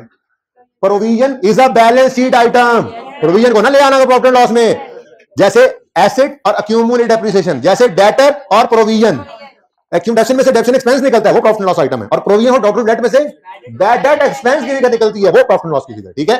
तो ये नहीं, 80 balance sheet item, balance sheet, balance sheet, balance sheet, balance sheet, balance sheet, ठीक है, बैलेंस शीट। और आखिरकार वो आ गया जिसका इंतजार था, एक्सपेंस, एक्सपेंस, एक्सपेंस क्या हो रहा है, कम, एक्सपेंस के कम होने से प्रॉफिट हो जाएगा बढ़। तो एडजस्टमेंट 1 ही चल रही है अभी तक, कोई बात नहीं। प्रॉफिट कितने से बढ़ गया, 94 से प्रॉफिट बढ़ गया, ठीक है। Next, drawings, drawings is a balance sheet item, ये कैपिटल में जाके नेट होता है। फिर प्रॉफिट एंड लॉस में लॉस आया है, सब जगह साथ वालों का अहम बात चल रही है। प्रॉफिट एंड लॉस में loss debit, expense loss debit, loss बढ़ रहा है, लॉस के बढ़ने से प्रॉफिट, एडजस्टमेंट नंबर 2 है, एडजस्टमेंट 2 कितने से 30 से, एक्सपेंस बढ़ा तो प्रॉफिट कम, ठीक है। नेक्स्ट, और परचेजेस भी तो एक्सपेंस ही है एक तरह का, परचेजेस भी एक तरह का एक्सपेंस ही होता है, और परचेजेस क्या हो रही हैं, क्रेडिट, क्रेडिट यानी कम, तो expense, purchase and expense, expense कम हो रहा है तो प्रॉफिट बढ़ेगा। एडजस्टमेंट नंबर 3 ही चल रही है, तो 2 ही चल रही है, कितने से 180 से, एक्सपेंस कम हुआ तो प्रॉफिट बढ़े। Next, suspense is a balance sheet item, suspense balance sheet भी होती है, मतलब ट्रायल बैलेंस से बैलेंस शीट में जाता है वो, ठीक है ना, छोड़े, हाँ, एक्सपेंस, सस्पेंस की कोई जगह होती नहीं है, ठीक है, बहरहाल मैंने इसको बैलेंस आइटम कह दिया। ओ भाई क्या हाल है, ठीक है। 540 से एक्सपेंस क्या हो रहा है, क्रेडिट यानी कम, तो एक्सपेंस के कम होने से प्रॉफिट बढ़, एडजस्टमेंट नंबर 3, 540 से प्रॉफिट बढ़। Next, purchases and expense, expense बढ़ रहा है, एक्सपेंस के बढ़ से प्रॉफिट कम, एडजस्टमेंट नंबर 4, 350 से प्रॉफिट कम, एक्सपेंस बढ़ तो प्रॉफिट कम। Creditor is a balance sheet item, छोड़ो उसको। Next, cost of sale is an expense, sale की कॉस्ट, कॉस्ट ऑफ सेल, ठीक है, एक्सपेंस बढ़ रहा है तो प्रॉफिट कम होगा 500 से, एडजस्टमेंट नंबर 5। और नेक्स्ट है stock, stock is a balance sheet item, ठीक है, कितने से 132 पॉजिटिव, 34 पॉजिटिव या नेगेटिव, यानी नेट में इन सारी एडजस्टमेंट करने के बाद नेट में प्रॉफिट 134 से बढ़ जाएगा, ठीक है। तो यहां मैंने लिख लिया नेट इंक्रीज इन प्रॉफिट। अच्छा, इससे भी आसान बात बताऊं, नेट इंक्रीज डिक्रीज लिखने के बजाय लिख दो नेट इंपैक्ट, वो खुद देख लेगा इंक्रीज है डिक्रीज, ठीक है, ओके। यही तो मसला है, कोई काम करते नहीं है, बस देनी पूरा। क्वेश्चन नंबर 17 होमवर्क में है, जरा जल्दी से इस पे आए। क्वेश्चन नंबर 17, पेज नंबर 177, सवाल की रिक्वायरमेंट चेक करें, बारीक बातें भूल जाएंगे। Prepare corrected statement of financial position. Other information कह रहा है एनी यूजेस पीरियोडिक, मैंने कहा बता दूं पीरियोडिक मेथड यूज कर रहा है। अच्छा भाई साहब इधर देखो, बैलेंस शीट चेक करो उनकी। Following draft statement of financial position, draft मतलब जो अभी नॉन फाइनल है, अभी इसमें चेंजेस हो सकती हैं, ये सब्जेक्ट टू चेंज है, ये ऑडिटर ने ऑडिट कोई नहीं कर ली, पब्लिश्ड नहीं है, ये अभी हमारे हाथ में ही है, ये ड्राफ्ट है अनऑडिटेड। और 31 दिसंबर 19 नलतर की ये बैलेंस शीट गिवन है। फिक्स एसेट नेट, गलत सही, गलत सही, फिक्स एसेट नेट गलत सही, सही है, ये सही है। बैलेंस शीट के फेस पर फिक्स एसेट नेट ही आते हैं, पीपीई का बुक वैल्यू का बैलेंस डालकर ले जाते थे, कोई गलती नहीं। हाँ फिक्स एसेट में कोई गलती हो सकती है, वो सही करेंगे जो अनएडजस्टेड हो जाएगा, लेकिन प्रेजेंटेशन सही है इसकी फिलहाल। नेक्स्ट करंट एसेट में स्टॉक, ट्रेड रिसीवेबल, ड्रॉइंग्स, सही है। तो जब आप सही वाली बैलेंस शीट बनाएंगे तो ड्राइंग्स डेबिट साइड पे नहीं आएंगी, क्रेडिट साइड पे opening capital plus net profit less drawings इस तरफ आएगी। सही कर लेना है, ये सारी गलतियां सही करनी है आपने। नेक्स्ट कैश एंड बैंक, ठीक है। Opening capital, net profit for the year, trade payable, other payable, suspense, हमारी अकाउंटिंग के बाद तुम नहीं रहोगे, हमारी बैलेंस शीट में सस्पेंस की कोई जगह नहीं है, लेकिन ये क्रेडिटर्स में नजर आ रहा है, लायबिलिटीज में। यानी जब आप लेजर ओपन करोगे सस्पेंस का, उसको क्रेडिट साइड पे लिखोगे, फिर डेबिट क्रेडिट करके इसको जीरो कर लोगे इंशाल्लाह, ठीक है। डिस्काउंट रिसीव, ये तो इनकम है, ये तो इनकम है, ये तो प्रॉफिट एंड लॉस में अदर इनकम में आती थी किसी जमाने में। आजकल ये परचेजेस में से नेट कर देते हैं, परचेजेस को क्रेडिट करते हैं। पहले इनकम रिकॉर्ड करते थे, अभी डिस्काउंट पढ़ाना है आखिरी 2 मिनट में, ठीक है। पहले purchases discount received income record करते थे, अब परचेजेस को कम कर लेते हैं। तो इनकम बढ़ाओ या एक्सपेंस कम करो, बात तो एक ही होती है, ठीक है। अच्छा उसके बाद ये सारी एडजस्टमेंट्स जो है ना बच्चों, इनमें आपको अगर कोई ज्यादा तंग करने वाली एडजस्टमेंट होगी वो शायद 4 हो।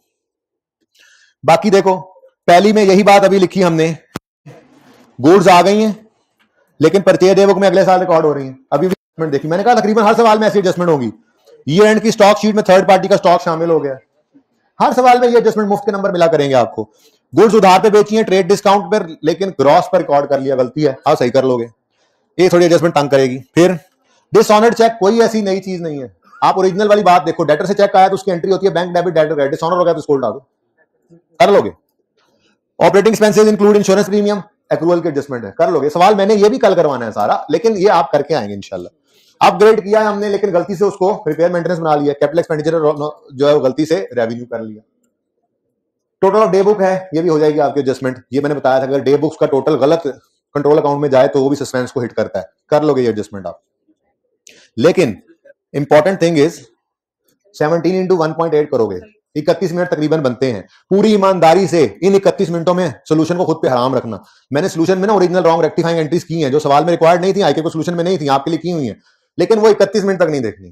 पूरी कोशिश एक बार कर डालनी है, कोशिश करनी है सवाल पूरा हो जाए, जब पूरा हो जाए उसके बाद फिर जाकर देखिएगा पूरी ईमानदारी से, आईके का पर्चा समझ के इसको करना है, ठीक है। साकिब सर से 5 मिनट मांग के हो, अगर दे दें तो रिक्वेस्ट करनी है।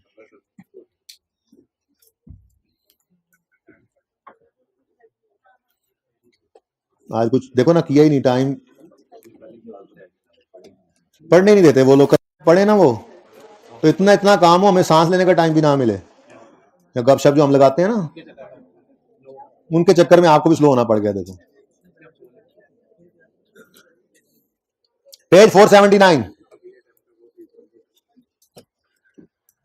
Page 479, ABC company bought goods on यकम जनवरी 20, बुआ बंद कर दो पाए, having list price of 1 lakh on credit, page 479। छोटी सी एग्जांपल है, किया हुआ है आपने काम, 2 मिनट का काम है सिर्फ। इसकी तफसील कल इंशाल्लाह दोबारा आएगी, इसका टेबल बनवा दूंगा, लेकिन एंट्रीज आपको आती हैं, जरा ये एहसास दिलाना चाह रहा हूं 2 मिनट में बस। लाख रुपए की चीज नहीं, लाख रुपए लिस्ट प्राइस थी, वो आपने उधार पे खरीदी। जब आप गए आपने कहा लाख की परचेज कर रहा हूं, due to bulk quantity supplier provider 5%, उसने कहा 5% छोड़े, इसको कहते हैं ट्रेड डिस्काउंट। क्या कहते हैं जी? Trade discount. अब लिस्ट प्राइस कितनी है? 100, ट्रेड डिस्काउंट है 5%। भाई देखो डिस्काउंट की परसेंटेज हमेशा नॉर्मल सेलिंग प्राइस पे लगती है। अगर किसी दुकान के बाहर लिखा हो 10% ऑफ, तो आप जाकर वो 10% किस पे लगाते हो? जो रिटेल प्राइस होती है, ठीक है ना। तो 100 रुपए वाली चीज में 5% डिस्काउंट था, तो 95 क्या है? ये वो अमाउंट है जो नेट ऑफ ट्रेड डिस्काउंट है, जिससे हमारी अकाउंटिंग शुरू होगी। 5 हमारी किताबों में नहीं आता, 95 से कहानी शुरू होगी। कैश पे खरीदी है चीजें तो बायर कहेगा परचेजेस डेबिट कैश क्रेडिट 95 से छोड़ दे मोबाइल। और अगर अच्छा ऐसे करके हाथों को देख रहे थे, सुभान अल्लाह, अच्छा सॉरी इधर देख लेना। अगर कैश में चीजें खरीदी हैं तो एंट्री करेगा परचेजेस डेबिट कैश क्रेडिट 95, और अगर उधार पे खरीदी हैं तो परचेजेस डेबिट क्रेडिटर क्रेडिट 95। 5 का कुछ भी नहीं, एंट्री नहीं। 5 के बाद अकाउंटिंग शुरू होती है, 5 नेट करने के बाद अकाउंटिंग शुरू होती है। तो बायर की किताबों में यकम जनवरी 20 पर उधार पे खरीदी है ना चीजें, एंट्री हो गई क्रेडिटर डेबिट परचेजेस डेबिट और क्रेडिटर्स क्रेडिट। कितने से जी? 95 से। अब जाते हुए बायर को सेलर ने जाते हुए कहा अगर 20 दिन में आ गए ना तो 10% और छोड़ दूंगा। Supplier further agreed to provide a 10% cash discount, इसको सेटलमेंट डिस्काउंट भी कहते हैं, if the payment is made within 20 days. अब ABC company made payment on 15 January की सुबह सुबह बायर उठा, नमाज पढ़, घर वालों का मैं नाश्ता सेलर के पास ही करूंगा जाके, ठीक है, और घर से लेकर निकलेगा 95 रुपए। नहीं, वो 20 दिन पहले, 20 दिन से खत्म होने से पहले जा रहा है तो उसने 90 का 10% भी घर ही रख के जाना है, और वो अपने कैश की दराज से या बैंक अकाउंट में से कितने निकालेगा? 95 का 90% कितना बनता है? 85.5। ये समझ आ रही है? या 95 का 10% माइनस कर दो, और बोलो घर से 85 लेकर गया, दरवाजा खटकाया सेलर का, उसने तो सेलर बाहर निकला, कहने लगा हाँ जी, कहने लगा ये मेरा 85। मैंने कहा तुमने तो 95 देना था, आपने तो कहा था 20 दिन से पहले आ गए, तो मैं आ गया, अभी तो 15 दिन हुए हैं। अच्छा, सेलर ने कहा अच्छा चलो फिर अल्लाह दी मर्जी। आने थे 95, नाश्ता फिर से कहेंगे बात ही करो, आने थे 95, आए सिर्फ, लेकिन ये आए की बात नहीं, ये बायर है, पे करने थे इसने 95, कितने में गुजारा हो गया? 85 पे करे। फायदा के नुकसान? जिसको 95 देने थे उसको 85 देकर काम हो गया, तो फायदा के नुकसान? फायदा। इस फायदे का नाम रखा करते थे पहले हम डिस्काउंट रिसीव्ड इनकम, लेकिन अब इसका नाम बदल दिया गया। इसको अलग से रिकॉर्ड करने की बजाय परचेजेस को ही नेट कर दिया जाता है, क्रेडिट कर दिया जाता है। कितना बनता है? अभी तो आपको बताया परचेजेस एंड एक्सपेंस, तो एक्सपेंस का क्रेडिट होना यानी कम होना। ये देखो, इनकम को बढ़ाओ खुशी, एक्सपेंस को कम करो तो भी खुशी। असल में आईएफआरएस 15 ने सेल वाली साइड को बदला, तो आईकैप ने और अकाउंटेंट्स ने परचेज वाली साइड को भी खुद ही बदल लिया, ठीक है, और सही है। चलिए आगे बढ़ते हैं। In the books of seller भी यही एंट्री होनी है, 95 से ही कहानी शुरू होनी है, और यकम जनवरी 20 पर सेलर एंट्री करेगा डेटर डेबिट सेल्स क्रेडिट 95 से, कहानी 95 से शुरू होगी। अब डेटर ने इसको कहा था जाते हुए 20 दिन में आ गए तो 9.5 रुपए और छोड़ दूंगा। 15 दिन बाद सवेरे दरवाजा खटका, दरवाजा खोला तो भाई आया खड़ा, ये मिलो मेरे 85.5, तो कैश रुपए 85.5, कैश कितने रुपए आ गए? 85.5।